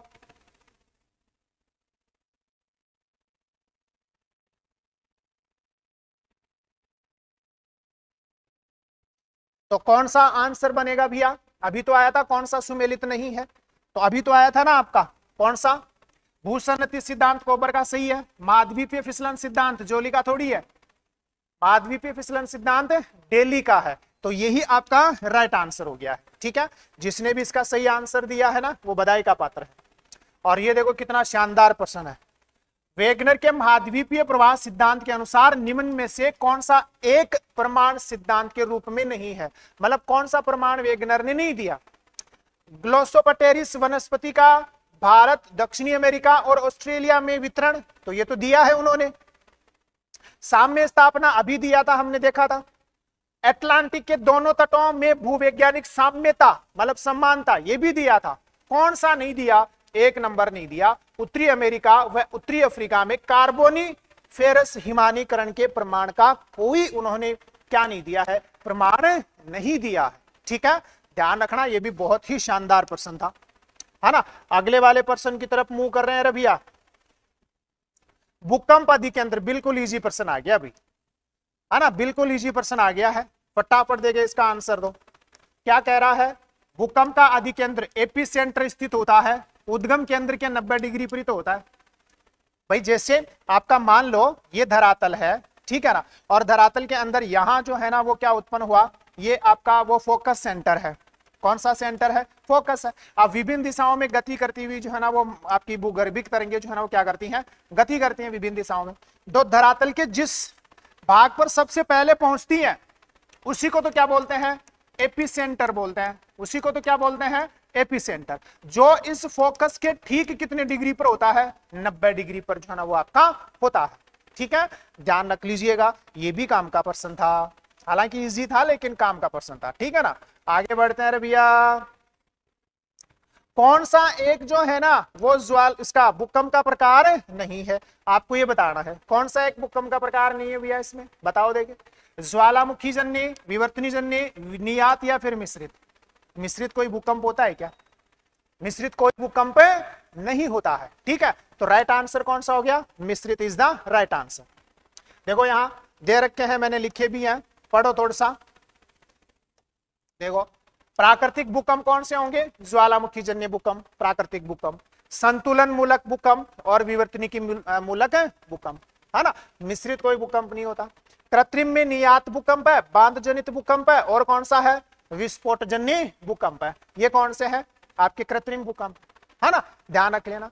जो खनन क्रियाओं के कारण से जो भूकंप आते हैं ना, इंपॉर्टेंट है ये, कौन सी क्रियाओं के कारण से? खनन क्रियाओं के कारण से जो भूकंप आते हैं उनको कौन सा भूकंप बोलते हैं?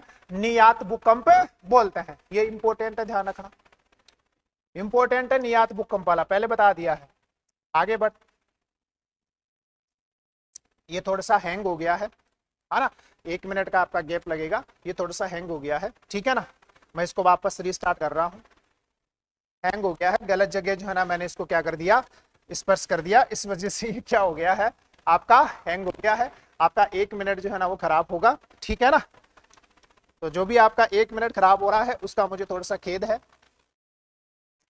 ना। चल जाएगा, कोई दिक्कत नहीं है, चल जाएगा, है ना। 1 मिनट जो आपका खराब हुआ है उसका मुझे खेद है, मैंने गलत जगह जो है ना इसको स्पर्श कर दिया, है ना, तो ये क्या हो गया, हैंग हो गया, ठीक है। बाकी ये चल गया है, कोई दिक्कत नहीं है ना। इलेक्ट्रॉनिक आइटम्स है, ठीक है, तो अपनी गलती है ना। एक साथ जो है ना 2 बार स्पर्श नहीं करना चाहिए था, ठीक है भैया। तो देखो, है ना, यहां तक आ गए थे अपन। नियत भूकंप की जो है ना हमने क्या कर ली थी, यहां तक जो है ना वो अपनी चर्चा कर ली थी। अब इसके आगे देखो, ये यहां देखो भूकंप के फिर से क्या दिए हुए हैं, आपके प्रकार जो है ना वो दिए हुए हैं, ठीक है ना। भूकंप के क्या दिए हुए हैं, आपके प्रकार जो है ना वो दिए हुए हैं। तो देखो, चल जा भाई, चल जा सिम सिम, चल गया, आ जाओ।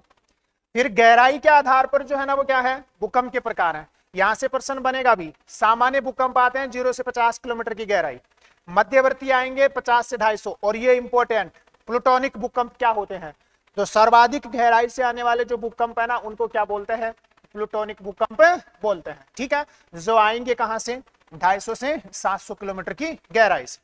फिर स्थलीय भूकंप है, और कौन सा, समुद्री भूकंप जो है ना आपका राइट है, ठीक है, ध्यान रखिएगा। आगे चलते हैं रे भैया, अगला प्रश्न क्या कह रहा है ना, अगले प्रश्न का आंसर तो देखें, अगला जो प्रश्न है उसका आंसर दीजिएगा भी।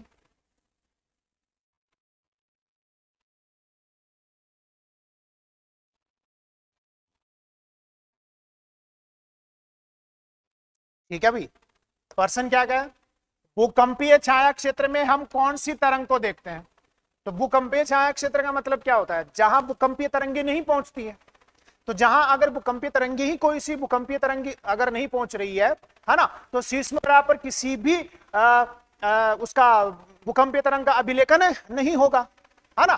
तो जो भूकंपीय छाया क्षेत्र का मतलब भी यही हुआ कि जहां भूकंपीय तरंग नहीं पहुंची वो कौन है, भूकंपीय छाया क्षेत्र है। मतलब वहां सीस्मोग्राफ पर किसी भी भूकंपीय तरंग का क्या नहीं हो रहा, अभिलेखन नहीं हो रहा, ठीक है ना। तो पी तरंग गलत, एस तरंग गलत, एल तरंग गलत, किसी भी तरंग का नहीं होगा, क्योंकि कोई भूकंपीय तरंग नहीं पहुंच पा रही है ना। तो अपन किसी भी भूकंपीय तरंग को नहीं देख पाएंगे, क्योंकि वहां भूकंपीय तरंग पहुंचती ही नहीं है। अगर पहुंच गई तो फिर वो भूकंपीय छाया क्षेत्र ही नहीं होगा, ठीक है, ध्यान रखिएगा। अगला प्रश्न देखो, अगला प्रश्न देखो, यहां लिखा हुआ भी है, लिखा हुआ भी है, पृथ्वी का वह भाग जो भूकंपीय तरंगों से अप्रभावित रहता है, मतलब जहां भूकंपीय तरंग नहीं पहुंचती है ना। और ये होगा कौन सा, यहां से देखो प्रश्न बनेगा, भूकंपीय छाया क्षेत्र होता है ये वाला, 105 डिग्री से 145 डिग्री या 103 से 143 डिग्री के मध्य का जो भाग है। और पी तरंग का भी यही होगा, 105 से 145 अथवा 103 से 143 डिग्री का। और एस तरंगों का छाया क्षेत्र होता है 103 या 105 डिग्री से परे का जो क्षेत्र होता है, ठीक है ना। मैं समझा तो सकता था, यहां इसको डायग्राम बनाने का था मेरा, लेकिन थोड़ा टाइम नहीं होने की वजह से डायग्राम नहीं बना पा रहा। भूकंपीय तरंग के लिए पृथ्वी के अभ्यंतर पृथ्वी के आंतरिक भाग की निम्नांकित मंडलों में से कौन सी एक मंद वेग मंडल कहलाता है। मतलब पृथ्वी की जो परतें हैं ना, जैसे क्रस्ट है, मेंटल है और आपका कोर है, उनके बीच में एक परत आती है जो अर्ध पिघली अवस्था में होती है। जैसे ही वहां भूकंपीय तरंगे पहुंचती है ना, तो वो वहां उनका वेग क्या हो जाता है, कम हो जाता है। तो उस मंडल का नाम क्या है, उस मंडल का नाम है एस्थेनोस्फीयर। मतलब कौन सा, एस्थेनोस्फीयर मतलब कौन सा, दुर्बलता मंडल, जो 400 किलोमीटर की गहराई के आसपास होता है ना मेंटल में, है ना, कहा मेंटल में, कौन सा, दुर्बलता मंडल, ठीक है, ये राइट आंसर हो गया। आगे देखो, बहुत ही शानदार प्रश्न है, जिसका कॉन्सेप्ट क्लियर है वही इसका आंसर दे पाएगा। क्या है? पृथ्वी में सर्वाधिक घनत्व आंतरिक क्रोड में पाया जाता है। तो बिल्कुल सही बात है भाई, पृथ्वी के आंतरिक भाग में सर्वाधिक क्या होता है? घनत्व होता है, क्योंकि वो भारी घनत्व वाली धातुओं से बना है। पी तरंग की सर्वाधिक गति निचले मेंटल में दर्ज की जाती है। तो जैसे जैसे घनत्व बढ़ता है वैसे वैसे भूकंपीय तरंगों की गति भी बढ़ती है। तो ये भी सही है। भू प्रॉपर्टी में मतलब ऊपर वाले भाग में एस तरंग की गति पी तरंग से कम होती है। बिल्कुल सही है, एस तरंग की गति पी तरंग से क्या होती है? आपकी कम होती है। तो कौन सा आंसर आया? सभी इज द राइट आंसर। ठीक है, अगले वाले प्रश्न की तरफ। ये बहुत ही महत्वपूर्ण प्रश्न है, देखा देखिए इसका कौन आंसर देगा। कौन सी भूगर्भिक तरंगे हैं, है ना? क्या पी है या एस है या एल है, मतलब प्राथमिक, द्वितीयक एवं तृतीयक। तो कौन सा आंसर बनेगा? यहां ध्यान रखना, ये पूछ रहा है बॉडी वेव्स। कौन सी पूछ रहा है? ये बॉडी वेव्स पूछ रहा है। ये भूकंपीय तरंगे नहीं पूछ रहा, ये भूगर्भिक तरंगे पूछ रहा है। और भूगर्भिक तरंगे दो ही होती है, एक तो आपका कौन सा? प्राथमिक, और एक कौन सा? द्वितीयक। तो यही आंसर आएगा। भूकंपीय तरंगे तीन होती हैं, जिसमें एल भी आती है, प्रातलीय तरंग भी आती है। मतलब जब ये दो तरंगे आपकी चट्टानों के संपर्क में आती है ना, तो जिस तीसरी नई तरंग की उत्पत्ति होती है ना, उसको भूकंपीय तरंग में काउंट किया जाता है, और वो आपकी ये होती है। तो भूकंपीय तरंग अगर पूछे, कौन सी? भूकंपीय तरंग अगर पूछे तो तीन है, और भूगर्भिक तरंगे अगर पूछे तो कितनी है? दो है। ठीक है, ध्यान रखिए। अगले वाले प्रश्न की तरफ। कितना शानदार प्रश्न बनाया है, आंसर देना देख। प्रश्न क्या कह रहा है? आइसोसिस्मल समान भूकंपीय तीव्रता वाले स्थानों को मिलाकर खींची जाने वाली काल्पनिक रेखा आइसोसिस्मल कहलाती है क्या? बिल्कुल राइट है, इसी को आइसोसिस्मल बोलते हैं। होमोसिस्मल एक समान समय में भूकंप आने वाले स्थानों को मिलाकर खींची जाने वाली काल्पनिक रेखा आइसोसिस्मल, सही है। प्राथमिक तरंग सर्वाधिक विनाशकारी तरंग, गलत हो गया। सर्वाधिक विनाशकारी तरंग कौन होती है? धरातलीय तरंग होती है, एल तरंग होती है। धरातलीय तरंग सर्वाधिक विनाशकारी गहनता वाली, गलत हो गया। सर्वाधिक विनाशकारी गहनता वाली तरंग पी प्राथमिक तरंग होती है। तो लास्ट वाले दोनों ही गलत है, मतलब से और द। ठीक है, ध्यान रखिएगा। अगले वाले प्रश्न की तरफ बढ़ते हैं भैया। विश्व में सर्वाधिक भूकंप कहां आते हैं? तो फटाफट आप इसका आंसर दे दोगे। परिप्रशांत मेखला में विश्व के क्या आते हैं? सर्वाधिक भूकंप आते हैं। ठीक है, अगले वाले प्रश्न की तरफ मुंह करते हैं भैया। अगला प्रश्न ये है काम का प्रश्न, ये है काम का प्रश्न। तो भूकंप की घटना घटित होती है पार्श्ववर्ती प्लेट किनारों के सहारे, रचनात्मक प्लेट किनारों के सहारे, विनाशात्मक प्लेट किनारों के सहारे, या फिर सभी जगह। बताओ कहां होता है भूकंप? कहां आएगा? सभी जगह आएगा। संरक्षी प्लेट जो किनारे हैं वहां भी आएगा, अपसरण वाले जो प्लेट किनारे हैं वहां भी आएगा, अभिसरण वाले जो प्लेट किनारे हैं वहां भी आएगा। मतलब सभी जगह क्या आएगा? भूकंप जो है ना वो आपका आता है। तो 4 number is the right answer. ये देखो, सर्वाधिक भूकंप आते हैं, आप लोगों ने भी बताया था, परिप्रशांत मेखला में। तो परिप्रशांत मेखला में सर्वाधिक भूकंप आने के कारण क्या है ना? प्लेट अभिसरण क्षेत्र है। बिल्कुल, ये प्लेट अभिसरण क्षेत्र है, जहां वो जो आपकी प्रशांत प्लेट है ना, उससे महाद्वीपीय प्लेटों के मध्य क्या होता है? टकराव होता है। तो अभिसरण क्षेत्र तो है। सर्वाधिक सक्रिय ज्वालामुखी यहां मिलते हैं। बिल्कुल, यहां सर्वाधिक सक्रिय ज्वालामुखी मिलते हैं, ये भी है। नवीन वलित पर्वत, बिल्कुल है यहाँ नवीन वलित पर्वत, रॉकीज और कौन सा? एंडीज। तो बिल्कुल ये भी सही है। स्थल एवं जल का मिलन, ये भी बिल्कुल क्या है? सही है। इन चारों ही कारणों की वजह से कहां जो है ना वो सबसे ज्यादा भूकंप आते हैं? परिप्रशांत मेखला में सर्वाधिक क्या आते हैं? भूकंप आते हैं। ठीक है, अगले वाले प्रश्न की तरफ मुंह करते हैं भैया। अगला प्रश्न देखो, भारत में, यह भी शानदार प्रश्न है। प्रश्न को पढ़ो और आंसर देने का प्रयास करो। क्या है? भारत में भूकंप अति अधिक क्षति जोखिम क्षेत्र कौन सा है? MSK 9 है, MSK 8 है, MSK 7 है, MSK जो है ना वो 5 है। तो भारत को है ना भूकंप क्षति से प्रभावित क्षेत्रों की दृष्टि से 5 भागों में बांटा गया है। MSK 5, MSK 6, MSK 7, MSK 8, MSK 9। जो सबसे ज्यादा प्रभावित है वो कौन सा है? MS-9 है, जिसमें हिमालयन क्षेत्र आता है, उत्तरी पूर्वी राज्य आते हैं, गुजरात का कच्छ वाला भाग आता है, ठीक है ना। और सबसे सुरक्षित कौन सा है? MSK4 है, जिसमें अधिकांश प्रायद्वीपीय पठार आता है और अपना राजस्थान वाला हिस्सा भी आता है, ठीक है ना, ध्यान रखिएगा। अगला प्रश्न, सूची 1 और सूची 2 से क्या करना है? इंपोर्टेंट प्रश्न, बहुत ज्यादा इंपोर्टेंट प्रश्न। देखो सिंडर शंकु है आपका यही माउंट इजाल्को, मिश्रित जो बहुत ज्यादा महत्वपूर्ण है ये है माउंट फ्यूजियामा, क्षारीय जो लावा शंकु है ना ये है आपका मोनालाउ, और अम्लीय जो शंकु है वो आपका कौन सा है? स्ट्रोम्बोली। तो कौन सा आंसर बनेगा? ये वाला आंसर बनेगा, 1 number is the right answer. Important है सिंडर शंकु, माउंट इजाल्को, माउंट जोरलो, माउंट इजाल्को, माउंट जोरलो, ये सिंडर शंकु के प्रकार है। मिश्रित में फ्यूजियामा, क्षारीय जो है ना उसमें मोनालाउ, और अम्लीय उसमें कौन सा है? स्ट्रोम्बोली है, ठीक है, ध्यान रखिएगा। अगले वाले प्रश्न की तरफ बढ़ते हैं भैया, है ना। न्यूनतम गहराई पर मैग्मा का गुंबद जो गुंबदाकार जमाव है कौन सा है? ये कौन सा जमाव है? गुंबदाकार जमाव, है ना, क्या कहलाता है? न्यूनतम गहराई पर क्या कहलाएगा?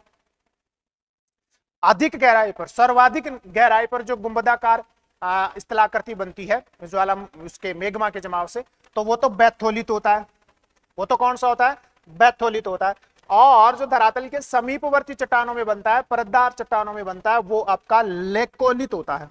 आंसर कौन सा हो जाएगा? लेकोलित इज द राइट आंसर, ठीक है। देख लो यहां क्या क्या बातें लिखी हुई है ना। बैथोलित सर्वाधिक गहराई में बनने वाली स्थलाकृति, गुंबदाकार स्थलाकृति जो कभी भी धरातल पर नजर नहीं आएगी। लोपोलित धरातल के ऊपरी हिस्से वाले, मतलब धरातल के समीपवर्ती जो चट्टाने होती है ना, परतदार चट्टाने, उसमें गुंबदनुमा आकृति जो बनती है। फैकोलित जो अपनति अभिनति के रूप में जब लावा का जमाव होता है ना। लोपोलित जब तस्त्री नुमा आकृति में लावा का जमाव होता है। सीलिया डाइक क्षैतिज के समानांतर जो है ना जब लावा का क्या हो जाता है? जमाव हो जाता है। डाइक जब क्षैतिज के लंबवत रूप में लावा का क्या हो जाता है? जमाव हो जाता है इसका मैग्मा का। जब मैग्मा का जमाव अपनति अभिनति के रूप में हो, जब मैग्मा का जमाव तस्त्रीनुमा आकृति में हो, जब मैग्मा जो है ना वो क्षैतिज के समानांतर हो तो वो सील और डाइक, और जब क्षैतिज के क्या हो? लंबवत हो तो वो कौन हो गया? आपका डाइक हो गया, ठीक है, और ये हो गया सील। और जब क्रिसमस ट्री के रूप में जब मैग्मा का क्या होता है? जमाव होता है, तो वो कौन हो गया? सिडार हो गया, ठीक है, ध्यान रखिएगा। ये मैं बता चुका। ज्वालामुखी द्वारा निर्मित सबसे बड़ी आंतरिक स्थलाकृति कौन सी है? तो बैथोलित, अभी मैंने बताया था। कौन सा था? बैथोलित इज द राइट आंसर। निम्न में से कौन सा एक सिल्ड ज्वालामुखी का जो है ना वो प्रकार है? तो इसका डायरेक्ट आपको आंसर करना है कौन सा? हवाई द्वीप समूह इज द राइट आंसर, ठीक है। आगे बढ़ते हैं। टूजो विल्सन, इंपोर्टेंट पर्सन, कौन सा पर्सन आ गया? इंपोर्टेंट पर्सन आ गया। हॉट स्पॉट थ्योरी है ये कौन सी थ्योरी है? ध्यान रखना, ये है हॉट स्पॉट थ्योरी। तो ये जो हॉट स्पॉट थ्योरी है ना, ये किससे रिलेटेड है? जो टूजो विल्सन ने दी है। तो इसका राइट आंसर कौन सा होगा? ये राइट आंसर। ज्वालामुखी की उत्पत्ति से संबंधित अंतरा प्लेट जो क्षेत्र है उनके लिए कौन सा शब्दावली आया है? हॉट स्पॉट शब्दावली आया है, ठीक है, राइट आंसर ये है इसका, ठीक है ना।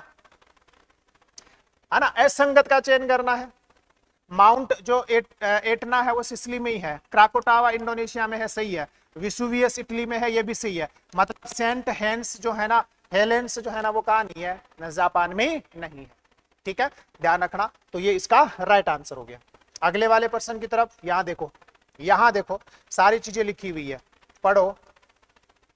सक्रिय ज्वालामुखी एटना इटली में है, नोवा राप्ता अलास्का में है, स्ट्राम्बोली जिसको भूमध्य सागर का प्रकाश स्तंभ बोलते हैं, कौन से सागर का? भूमध्य सागर का क्या बोलते हैं? प्रकाश स्तंभ बोलते हैं। लाइट हाउस ऑफ मेडिटेरियन सी, है ना, कैमरून अफ्रीका में है। बैरन भारत का एकमात्र सक्रिय ज्वालामुखी, बैरन जो है ना वो भारत का क्या है? एकमात्र सक्रिय ज्वालामुखी। Mount Mayon Philippines, Pinatubo Philippines, Hekla Iceland, Hekla फेल आइसलैंड, ये हेगला है, हेगला फेल। लोकी आइसलैंड, ठीक है। और कोटोपेक्सी जो आपका दक्षिणी अमेरिका में है, कौन सा? कोटोपेक्सी, सर्वाधिक ऊंचाई पर स्थित सक्रिय ज्वालामुखी, सर्वाधिक ऊंचाई पर स्थित सक्रिय ज्वालामुखी। ध्यान रखना, कैसा ज्वालामुखी? सक्रिय ज्वालामुखी, ठीक है, ध्यान रखिएगा। विसुवियस जो सुसुप्त ज्वालामुखी है, Vesuvius Italy, Krakatoa Indonesia, Sinabung Indonesia, Mount Fujiyama बहुत ज्यादा महत्वपूर्ण है जापान में, हिबक हिबक फिलीपींस में, नारकोंडम भारत में। नारकोंडम कहां है? भारत में, ठीक है, ध्यान रखिएगा। आगे बढ़ते हैं भैया, मृत ज्वालामुखी भी देख लो। मृत ज्वालामुखी कौन कौन से हैं, है ना? चिम्बोरेजे इक्वेडोर दक्षिणी America, Kilimanjaro Tanzania, Koh Sultan Iran, Deoband Iran, Mount Popa Myanmar, Mount Elgon और माउंट मुर्गन केनिया युगांडा की सीमा पर। ये 3 नाम याद रखना, ये 4 नाम, Kilimanjaro Tanzania, Koh Sultan Iran, Deoband Iran, Mount Popa Iran, ठीक है, ध्यान रखिएगा, बहुत ही महत्वपूर्ण है ये। अगले वाले पर्सन की तरफ मूव करते हैं रबिया, है ना? कितना शानदार पर्सन है, आंसर दो देखिए फटाफट, इस पर्सन का आंसर दो फटाफट, फटाफट जो है ना पर्सन का आंसर दीजिएगा भैया। क्या कह रहा है? ज्वालामुखी को उनकी तीव्रता के बढ़ते क्रम में, तो सबसे कम तीव्र तो है 1 नंबर हवाई, ये तो आ गया 1 नंबर। फिर है इसमें 2 नंबर ये स्ट्रोम्बोली, तो 1 2, फिर 3 नंबर पर है वल्केनो, और सबसे भयंकर जो होता है ना वो होता है कौन सा? पीलियड। तो कौन सा आया? कौन सा आया? 1 4 और ये नहीं, 1 4 2 और ये वाला, मतलब द जो है ना इसका क्या हो गया? राइट आंसर हो गया, the is the right answer, ठीक है। आगे बढ़ते हैं भैया। ज्वल खंडास्मी क्या होता है? ज्वल खंडास्मी पायरोक्लास्टिक क्या होता है? तो जो लावा के जमे हुए ठोस चट्टानी टुकड़े हैं ना, उनको क्या बोलते हैं? Pyroclastic. 6 number is the right answer, ठीक है, ध्यान रखना। 10,000 धुआरों की घाटी कहां है भैया? 10,000 धुआरों की घाटी है कटमई क्षेत्र, अलास्का। कौन सा हो गया? कटमई क्षेत्र, Alaska is the right answer. आगे आओ, सर्वाधिक ज्वालामुखी क्रियाएं कहां घटित होती है? इंपोर्टेंट पर्सन, बहुत ज्यादा इंपोर्टेंट। अभिसारी प्लेट किनारों पर आते हैं, सही बात है, अब सारी प्लेट किनारों पर भी आएंगे, सही बात है। संरक्षी पर कभी भी क्या नहीं आते? ज्वालामुखी नहीं आते, ध्यान रखना, कभी भी संरक्षी पर ज्वालामुखी नहीं आते। और प्लेट के आंतरिक क्षेत्रों में भी आते हैं, मतलब सभी क्षेत्रों में आ रहे हैं इस 6 नंबर को छोड़कर, लेकिन सबसे ज्यादा 85% जो ज्वालामुखी आते हैं ना वो कहां आते हैं? अभिसरण क्षेत्रों में, इसलिए राइट आंसर कौन सा हो जाएगा? अभिसरण। बाकी 15% यहां आते हैं और कुछ मात्रा में प्लेट के आंतरिक भागों में भी आते हैं, है ना? यहां नहीं आएंगे, संरक्षित प्लेट किनारों पर कभी भी ज्वालामुखी नहीं आते, ठीक है, ध्यान रखिएगा। अगला, दुर्बलता मंडल पृथ्वी के किस आंतरिक परत का हिस्सा है? अगर आपने ध्यान से सुना है तो मैं पहले ही बोल चुका, मेंटल का हिस्सा है। किसका हिस्सा है? मेंटल का हिस्सा है, ठीक है। अगले वाले पर्सन की तरफ, मेंटल जिन सेलों से निर्मित है, तो मेंटल बनी है, ध्यान रखना, किससे? पेरिडोटाइट से। किससे बनी है? पेरिडोटाइट से, ठीक है, ध्यान रखना। 88 नंबर, क्रस्ट व सबस्ट्रेटम को पृथ्वी की 2 परतों में विभाजित करने वाला कौन है? तो बिल्कुल इजी आंसर हो गया, होम्स है। कौन है? Holmes is the right answer, ठीक है। देख लो यहां लिखा हुआ भी है, देखो देखो यहां लिखा हुआ भी है, आर्थर होम्स। क्रस्ट व सियाल और ऊपरी सीमा इसमें शामिल है, और सबस्ट्रेटम जिसमें निचली सीमा और निफे शामिल है।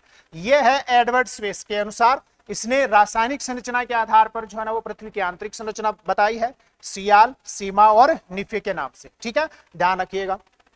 अगला, पृथ्वी की आंतरिक संरचना के बारे में जो है ना इन खतरों के बारे में आपको पढ़ना है और सही आंसर जो है ना वो देने का प्रयास करना है, ठीक है, ध्यान रखिएगा, सही आंसर देने का प्रयास कीजिएगा।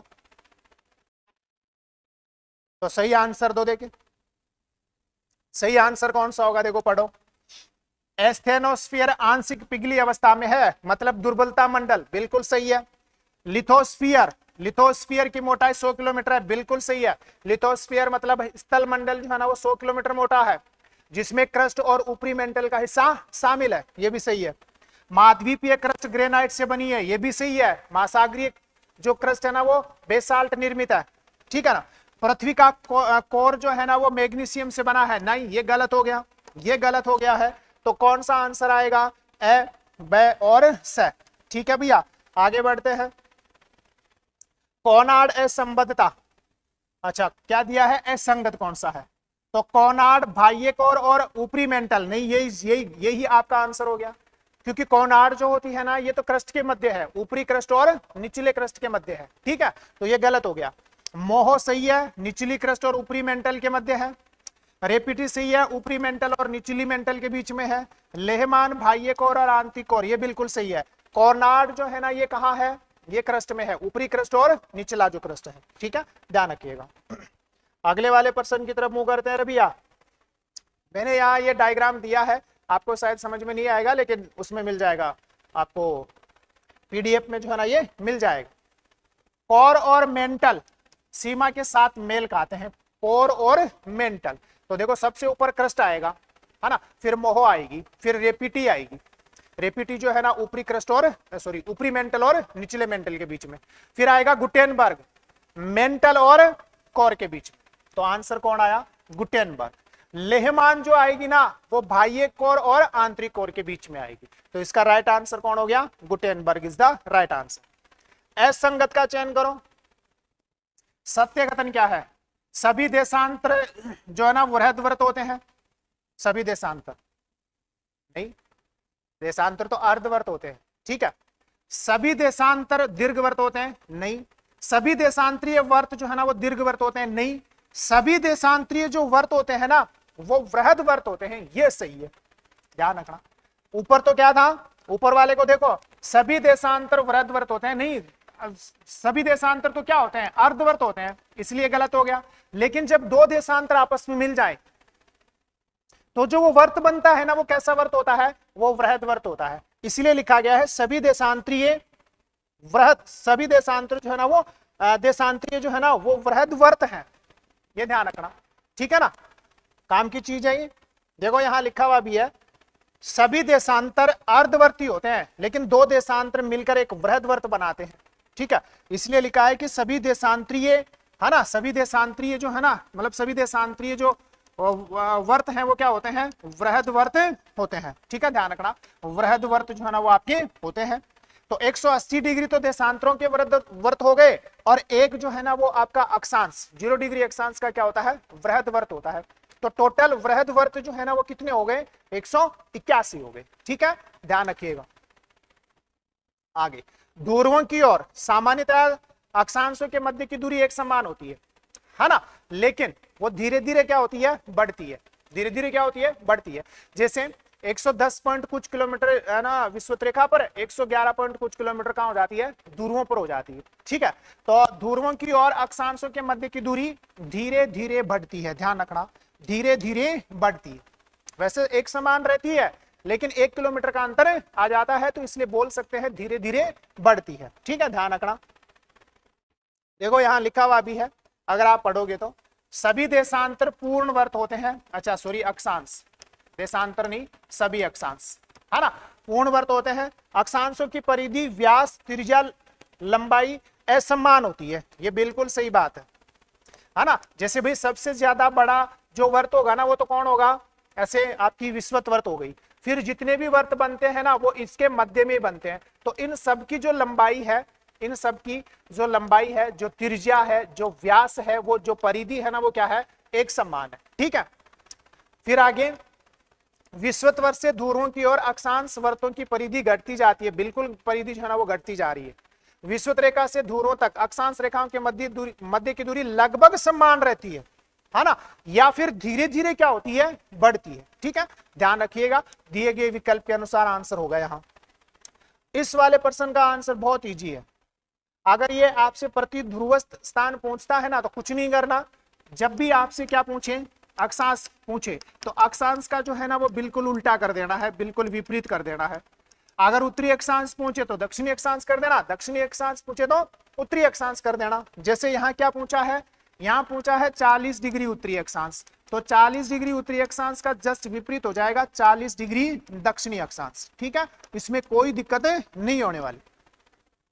अगर क्या पूछे आपसे देशांतर की, जब अपन बात करें देशांतर में देखो क्या करना है, देशांतर का जब भी आपको विपरीत देशांतर निकालना हो तो सबसे पहले तो देखो कि आपको वो कौन सा देशांतर उसने दे रखा है। जैसे 140 डिग्री पूर्वी दे रखा है, तो सबसे पहले तो इस पूर्वी को क्या करो, पश्चिमी में कन्वर्ट करो। तो सबसे पहले तो किसको कन्वर्ट करो, पूर्वी को पश्चिमी में कन्वर्ट करो। और फिर क्या करना है, फिर आपको 180 डिग्री में से दिया गया जो देशांतर है उसको माइनस कर देना है। तो 140 दिया हुआ था, तो यहाँ कितना आ गया 40 डिग्री। तो अब यहाँ लिख दो कितना आ जाएगा, मतलब 140 डिग्री जो पूर्वी है, इस 140 डिग्री का विपरीत हो गया 140 डिग्री, सॉरी 40 डिग्री पश्चिमी हो गया। ठीक है, तो कौन सा आंसर आ जाएगा, 2 number is the right answer, 2 number is the right answer. ठीक है, ध्यान रखना। आगे बढ़ते हैं। पृथ्वी की परिक्रमण गति, पृथ्वी की परिक्रमण गति का प्रभाव नहीं है। दिन रात की अवधि है, ऋतु परिवर्तन बिल्कुल है, सूर्योदय दोपहर और सूर्यास्त, क्या ये परिक्रमण गति के कारण होता है क्या, ये तो घूर्णन गति के कारण होता है। तो यही राइट आंसर है। बाकी हवाओं की पेटियों का खिसकाव जो है ना, वो परिक्रमण गति का क्या है, प्रभाव है। ठीक है, ध्यान रखना। आगे बढ़ते हैं। फिर मैंने यहाँ रोटेशन के कुछ प्रभाव भी लिखे हैं, देखो रेवोल्यूशन के। परिक्रमण गति की अवधि हो गई 365 दिन 5 घंटे 48 मिनट और 42 सेकंड। प्रभाव क्या है, दिन रात का छोटा बड़ा होना, ऋतु परिवर्तन होना, विषुव की स्थिति होना, मतलब विषुवत रेखा पर होना सूर्य का, लीप वर्ष व वर्ष का बनना। ठीक है, और वायुदाब पेटी व पवन पेटियों का खिसकाव, सूर्य का उत्तरायण व दक्षिणायन होना, उपसौर एवं अपसौर की स्थिति का होना, अयनांत व संक्रांति का होना।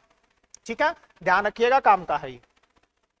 आगे क्या पूछ रहा है, क्या पूछा है, ग्रीनविच के 75 डिग्री पूर्वी देशांतर का प्रतिध्रुव। तो मैंने अभी क्या बताया, सबसे पहले तो आपको पूर्वी को किस में कन्वर्ट कर लेना है, पश्चिमी में कन्वर्ट कर लेना है, तो पश्चिमी हो जाएगा। अब क्या करना है, अब 180 डिग्री में से 75 डिग्री क्या करना है, माइनस करना है। तो कितना डिग्री आ जाएगा, 105 डिग्री। तो 105 डिग्री पश्चिमी देशांतर इज द राइट आंसर। ठीक है भैया, आगे चलो। ये देखो कितना काम का प्रश्न है ना। ग्रीनविच तथा थिम्पू के मध्य 90 डिग्री का अंतराल है। ग्रीनविच पर दोपहर के 12 बज रहे हैं, तो थिम्पू का क्या होगा समय, मतलब ये ऐसे है जैसे ये ग्रीनविच, ग्रीनविच के पूरब में जब आप जाओगे तो समय क्या होता है, हमेशा आगे रहता है। ग्रीनविच के पश्चिम में जब आप जाओगे तो समय हमेशा पीछे रहता है। अब थिम्पू कहाँ है, तो थिम्पू तो भैया ग्रीनविच के कहाँ है, पूरब में है। थिम्पू जो है ना वो ग्रीनविच के कहाँ है, पूरब में है, भूटान में है ना थिम्पू, तो पूरब में है। अब यहाँ क्या है, 90 डिग्री का अंतराल है ना, तो 4 इंटू कितने हो गए, 360 मिनट हो गए। 360 मिनट को घंटों में कन्वर्ट कर दो, कितने घंटे हो गए आपके जो है ना, कितने घंटे हो गए, 6 घंटे। अब पूरब में है तो पूरब में समय आगे रहेगा।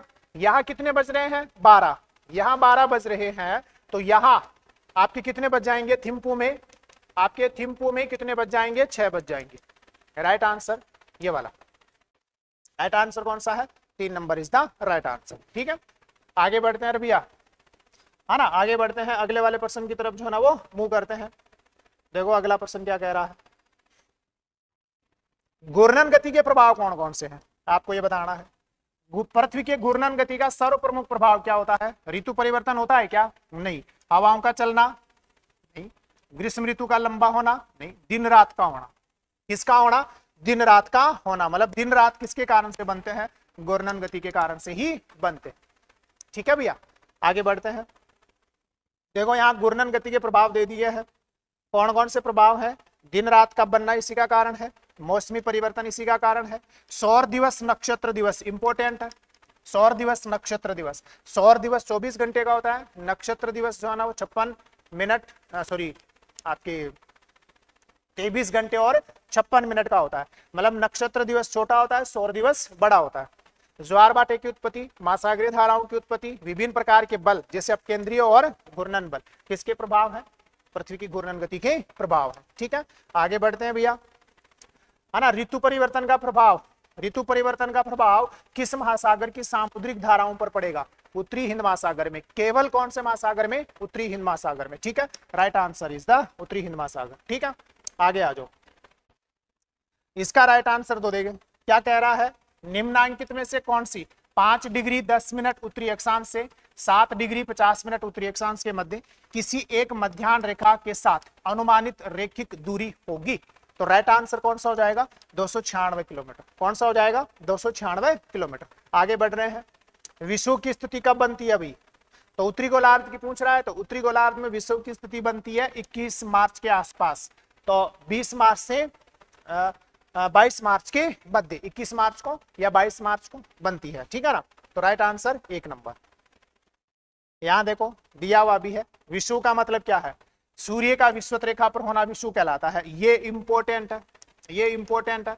उत्तरी गोलार्ध में 21 मार्च को बसंत विषुव होगा और 23 सितंबर को शरद विषुव होगा उत्तरी गोलार्ध में, जबकि दक्षिणी गोलार्ध में स्थितियां उल्टी होंगी। जैसे 21 मार्च को जब उत्तरी गोलार्ध में बसंत विषुव है तो दक्षिणी गोलार्ध में शरद विषुव होगा। उत्तरी गोलार्ध में 23 सितंबर को शरद विषुव है तो दक्षिणी गोलार्ध में बसंत विषुव होगा। ठीक है, ध्यान रखिएगा। अगले वाले प्रश्न की तरफ मूव करते हैं भैया। महासागरीय धाराएं, एक तरफ प्रकृति के बारे में कौन सा सुमेलित नहीं है? कनारी जो है ना वो ठंडी जलधारा है, सही है। आगुलहास जो है ना वो गर्म जलधारा है, सही है। कैलिफोर्निया जो है ना वो गर्म जलधारा नहीं है, कैलिफोर्निया कैसी है? ठंडी जलधारा है। तो राइट आंसर कौन सा हो गया? 3 number is the right answer. बाकी हम्बोल्ट कैसी है? ठंडी जलधारा है। ठीक है, अगले वाले प्रश्न की तरफ बढ़ते हैं भैया। उत्तरी अटलांटिक महासागर की धाराएं जो है ना वो यहाँ दे रखी है, हालांकि डायग्राम से समझाने का मन है लेकिन टाइम नहीं है। उत्तरी अटलांटिक की गर्म जलधाराएं, उत्तरी विषुवत रेखीय एंटिलीज जलधारा, उत्तरी विषुवत रेखीय एंटिलीज जो है ना वो जलधारा, फ्लोरिडा, गल्फ स्ट्रीम, दक्षिणी, यह है दक्षिणी अटलांटिक प्रवाह, दक्षिणी अटलांटिक प्रवाह, इरमिंगर, नॉर्वेजियन और कौन सी? रेनेल। ये सारी की सारी उत्तरी अटलांटिक की कैसी हैं? गर्म जलधाराएं। उत्तरी अटलांटिक की ठंडी जलधाराएं लेब्राडोर, पूर्वी ग्रीनलैंड और कौन सी? कनारी। कनारी जो अफ्रीका के उत्तरी पश्चिमी तट पर चलती है। ठीक है, ये उत्तरी अटलांटिक महासागर की क्या है? आपकी ठंडी और गर्म जलधाराएं हैं। कौन सी जलधारा को पश्चिमी यूरोप का गर्म कंबल कहते हैं भैया? तो उत्तरी अटलांटिक प्रवाह, रेनेल, इरमिंगर या फिर कौन सा? कनारी। तो राइट आंसर कौन सा हो जाएगा आपका?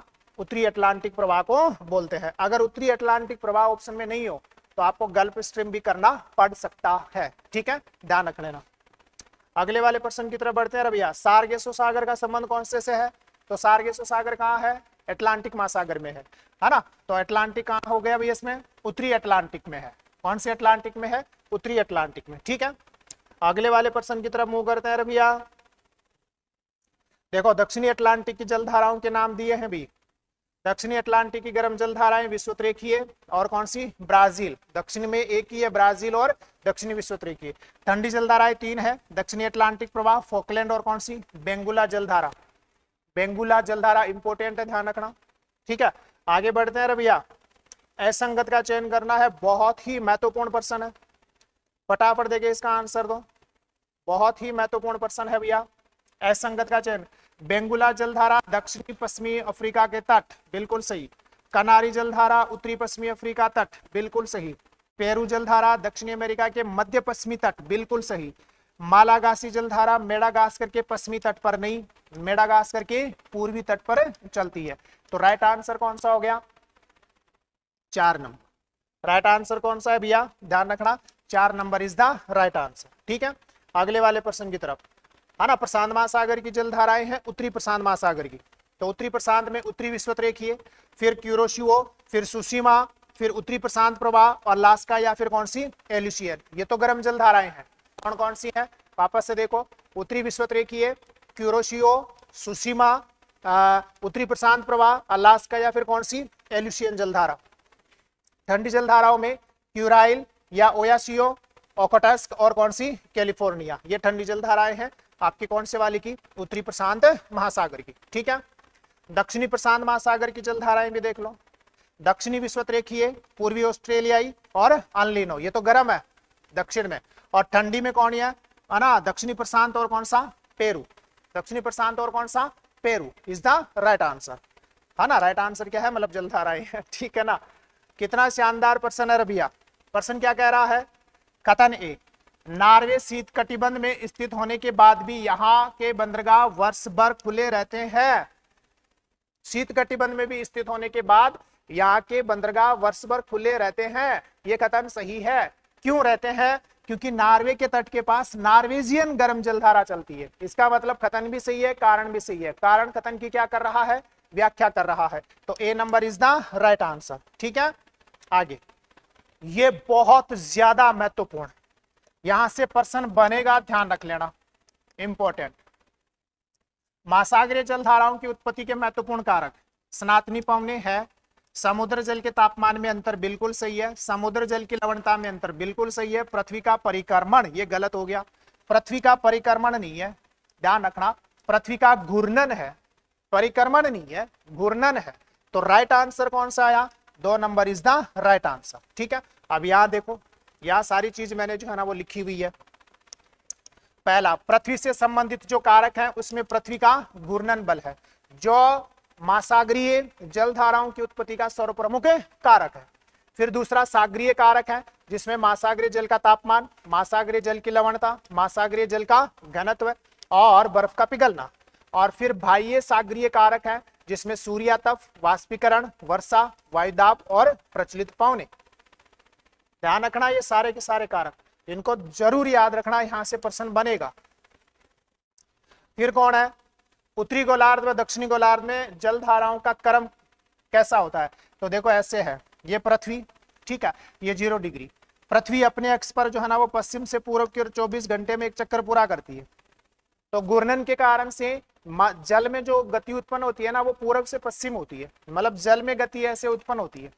अब जल जो है ना उत्तरी गोलार्ध में है ना दाईं ओर घूमेगा ऐसे, ध्यान रखना, इस प्रकार से, है ना, कोरियोलिस बल के कारण से।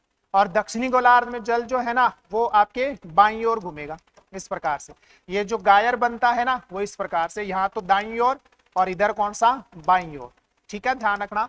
तो दक्षिणी गोलार्ध, उत्तरी गोलार्ध में तो दाईं ओर और दक्षिणी गोलार्ध में बाईं ओर। तो राइट आंसर कौन सा हो गया? A number is the right answer. ठीक है, अगले वाले प्रश्न की तरफ बढ़ते हैं। ये बहुत ही महत्वपूर्ण प्रश्न है फिर से, और यहां से प्रश्न बनेगा। यहां ध्यान रखना, महासागरीय धाराओं की दिशा को प्रभावित करने वाले कारक है। ऊपर आपके कौन से कारक आए थे? महासागरीय धाराओं की उत्पत्ति के कारक आए, इसलिए महत्वपूर्ण है।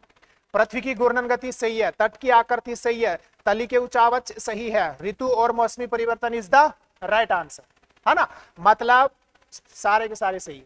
ध्यान रखना, पृथ्वी की घूर्णन गति वहां भी थी, पृथ्वी की घूर्णन गति यहां भी है, तट की आकृति, ध्यान रखना, तली के उचावच, तली के कौन है? उचावच, और ऋतु परिवर्तन और मौसमी परिवर्तन। ठीक है, तो सारे क्या है आपके सही।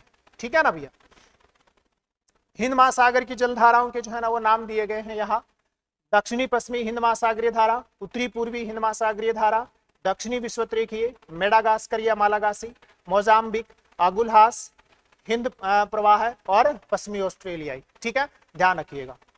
इस प्रश्न का आंसर दीजिएगा भाई, देखे फटाफट इस प्रश्न का आंसर देने का प्रयास कीजिएगा भैया, फटाफट इस प्रश्न का आंसर दीजिएगा, इस प्रश्न का आंसर दो, है ना। मैं बता देता हूं इस प्रश्न का आंसर क्या है। देखिए बताओ क्या आंसर होगा। उष्णकटिबंधीय आर्द्र सदाबहार वन भारत में निम्न में से किस भाग में अधिकतम पाए जाते हैं? मध्यवर्ती भाग गलत, उत्तरी पश्चिमी भाग भी गलत, दक्षिणी पूर्वी भाग भी गलत। कौन सा आंसर हो गया? उत्तरी पूर्वी जो भारत है यहाँ सबसे ज्यादा पाए जाते हैं। ठीक है, ध्यान रखिएगा, इंपोर्टेंट प्रश्न था। आगे 2011 की जनगणना के अनुसार राजस्थान में, है ना, किन जिलों में सबसे ज्यादा साक्षरता थी? जयपुर, कोटा, झुंझुनू, सॉरी कोटा, जयपुर, झुंझुनू, मतलब कौन सा? से इज द राइट आंसर। सबसे ज्यादा साक्षरता कोटा, फिर जयपुर और फिर झुंझुनू। ठीक है ना, ध्यान रखिएगा। अगला प्रश्न, कौन सी गर्म हवाएं हैं? तो भैया देखिए, फोन तो गर्म है ना, आल्प्स पर्वत के ढलानों पर चलती है। मिस्ट्रल फ्रांस में चलती है, ठंडी है। चिनूक जो है ना वो रॉकीज पर्वत के ढलान के सहारे चलती है ना, तो ये गर्म है। बोरो एड्रियाटिक तट के सहारे चलती है। तो कौन सा हो गया? दो, मतलब ए और से, ए और कौन सा हो गया? से, मतलब फोन और चिनूक कैसी हैं? गर्म जलधाराएं हैं। बाकी कैसी है? ठंडी जलधारा है, सॉरी ठंडी हवाएं हैं। ठीक है, बराकर एक सहायक नदी है, तो बराकर किसकी सहायक नदी है भैया? बराकर जो है ना ये दामोदर की सहायक नदी है। किसकी सहायक नदी है? Damodar is the right answer. ठीक है। निम्नलिखित में से कौन सा लौह इस्पात संयंत्र, निम्न में से कौन सा लौह इस्पात संयंत्र जर्मनी के सहयोग से? तो भिलाई तो यूएसएसआर के सहयोग से है, राउरकेला जर्मनी के सहयोग से है, बोकारो यूएसएसआर के सहयोग से है, हीरापुर जो पश्चिमी बंगाल में है ये किसी के सहयोग से नहीं है। तो कौन सा आंसर आया?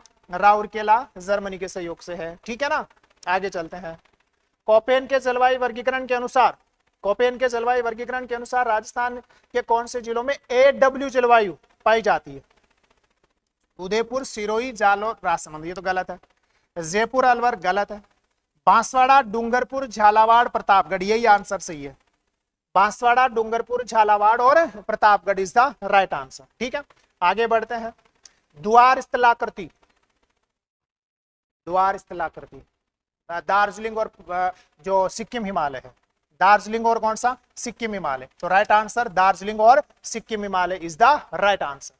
ध्यान रखना, इंपोर्टेंट पर्सन है ये, है ना, इंपोर्टेंट है, इसमें हिमाचल उत्तराखंड नहीं करना है, दार्जिलिंग एवं Sikkim Himalaya is the right answer. ठीक है, सुमेलित करना है, मिट्टियां दे रखी है ना तो सुमेलित करो। लेटेराइट मृदा कहां मिलेगी रे भैया? राजमहल की पहाड़ियों में मिलेगी।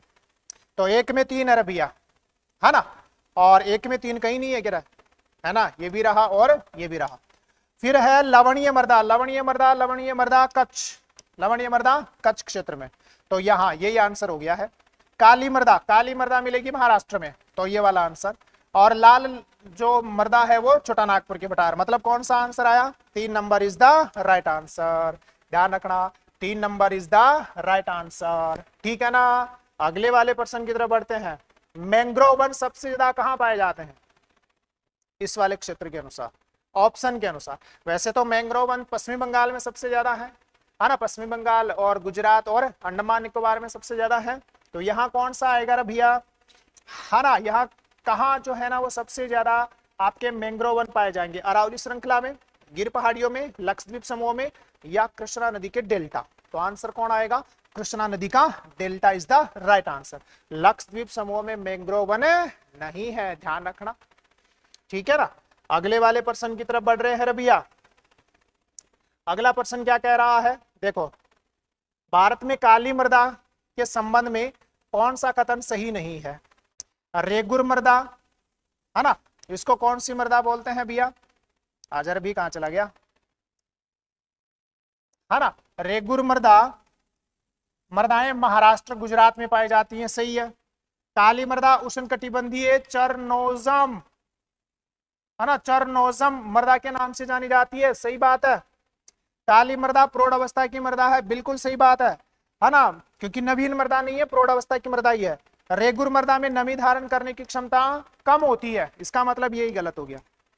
इसका मतलब कौन गलत हो गया? The number is the right answer. ठीक है ना, आगे बढ़ते हैं भैया।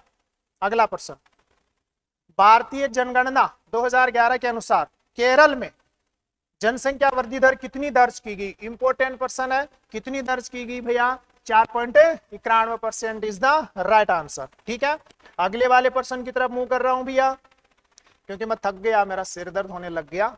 ठीक है ना, नहीं तो मैं और भी बातें जो है ना यहाँ बता था, लेकिन चलो कोई ना। चलो बताओ, फटाफट आंसर दो। कछारी मृदा राजस्थान में कहां मिलेगी? दौसा, धौलपुर, कोटा, सवाई माधोपुर, है ना, यही लग रहा है। चूरू, अजमेर, नागौर, सीकर, ये तो नहीं है। सीकर, जालौर, ये भी नहीं है। जोधपुर, बांसवाड़ा, प्रतापगढ़, उदयपुर, ये भी नहीं है। कौन सा आंसर आया? है ना, दौसा, धौलपुर, कोटा और सवाई माधोपुर। ठीक है, यही इसका राइट आंसर है।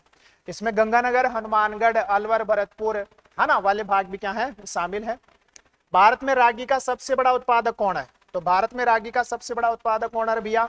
Karnataka is the right answer. Karnataka is the right answer. ठीक है ना भैया, आगे बढ़ते हैं भैया, आगे बढ़ते हैं। रेहवक कलर का दूसरा नाम क्या है? रेहवक कलर का दूसरा नाम क्या है? तो मैंने तो आंसर बता ही दिया। रे को क्या बोलते हैं? कलर जो है ना वो बोलते हैं। बांगर जो प्रदेश है ना उसकी ये विशेषताएं होती हैं। ठीक है ना, आगे बढ़ते हैं भैया। अगला वाला प्रश्न क्या कह रहा है? केसरपुरा, पाटन और तलवाड़ा ये बाड़मेर में पड़ते हैं और जिप्सम के लिए प्रसिद्ध है। अभी चूना पत्थर के लिए प्रसिद्ध है। किसके लिए प्रसिद्ध है? चूना पत्थर के लिए प्रसिद्ध है। कौन कौन? केसरपुरा, पाटन और ना तलवाड़ा। ठीक है भैया, आगे बढ़ते हैं। अरे भैया 2011 बहुत ही महत्वपूर्ण प्रश्न है। अरे भैया 2011 की जनगणना के अनुसार राजस्थान की ग्रामीण व नगरीय जनसंख्या, ये हो गया ना 75:1 और 75.1 और 24.9 इज द राइट आंसर, है ना। ग्रामीण और नगरीय जनसंख्या, ग्रामीण ये ना पहले, हाँ ग्रामीण और नगरीय जनसंख्या। ठीक है, इसमें से कौन सा युग्म जो है ना वो सुमेलित है भैया? बताओ देखे कौन सा युग्म सुमेलित है? स्टेट वुलन मिल तो बीकानेर में है, मेवाड़ टेक्सटाइल जो है ना ये भिलवाड़ा में है, बिरला व्हाइट सीमेंट है ना ये नागौर में है, चांदमारी जो है ना ये झुंझुनू में है। ये सही है, यही जो है ना इसका क्या है? सही है। ठीक है, आगे बढ़ते हैं भैया।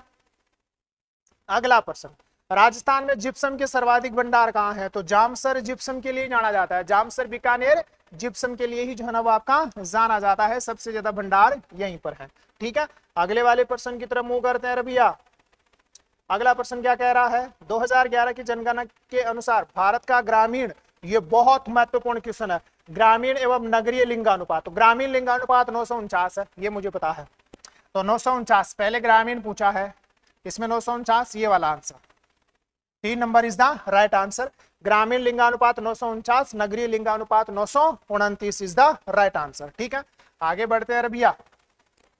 अगला क्वेश्चन, 2001 से 2011 की जनगणना, है ना, 2001 से 2011 के दशक में किन जिलों में जनसंख्या के घनत्व में क्रमशः सर्वाधिक व न्यूनतम वृद्धि हुई? जयपुर और जैसलमेर। जयपुर और कौन सा? Jaisalmer is the right answer. ठीक है भैया, अगले वाले प्रश्न की तरफ मूव करते हैं भैया। अच्छा, एल्यूमिनियम संयंत्र दे रखा है ना, तो बालको तो कोरबा में है भैया, बालको कहाँ है? कोरबा में। भारत एल्यूमिनियम कॉर्पोरेशन लिमिटेड, तो एक में दो, एक में दो, ध्यान रखना। हिंडाल्को जो है ये रेणुकूट में है भैया, रेणुकूट उत्तर प्रदेश में, तो ये वाला आंसर आ जाएगा इसका, है ना। इंडियन एल्यूमिनियम कंपनी जो है ना ये हीराकुंड ओडिशा में है, और नालको नेशनल एल्यूमिनियम जो कंपनी है ये आपकी कोरापुट में है। कोरापुट भी कहाँ है? ओडिशा में है। तो ये वाला आंसर जो है ना इसका क्या है? राइट आंसर है। ठीक है ना भैया, ध्यान रखिएगा। आगे बढ़ते हैं भैया।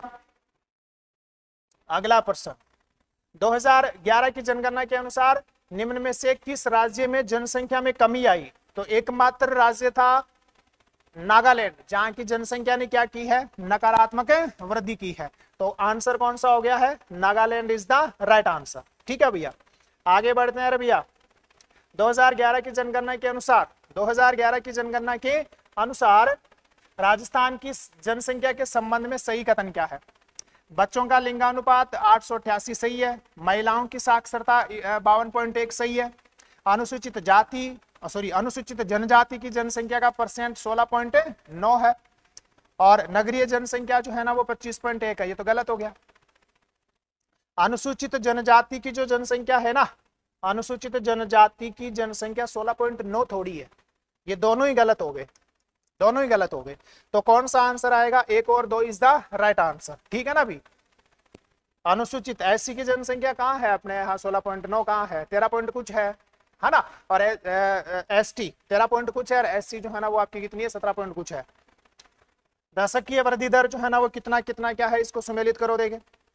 दशकीय वृद्धि दर कितना था राजस्थान का? दशकीय वृद्धि दर 21.31%, 4 नंबर यही आ गया। लिंगानुपात कितना है राजस्थान का? 928, बिल्कुल सही है। साक्षरता कितना है? 66.11, और जनघनत्व 200। तो पहला answer is the right answer. ठीक है ना भैया, आगे बढ़ते हैं भैया।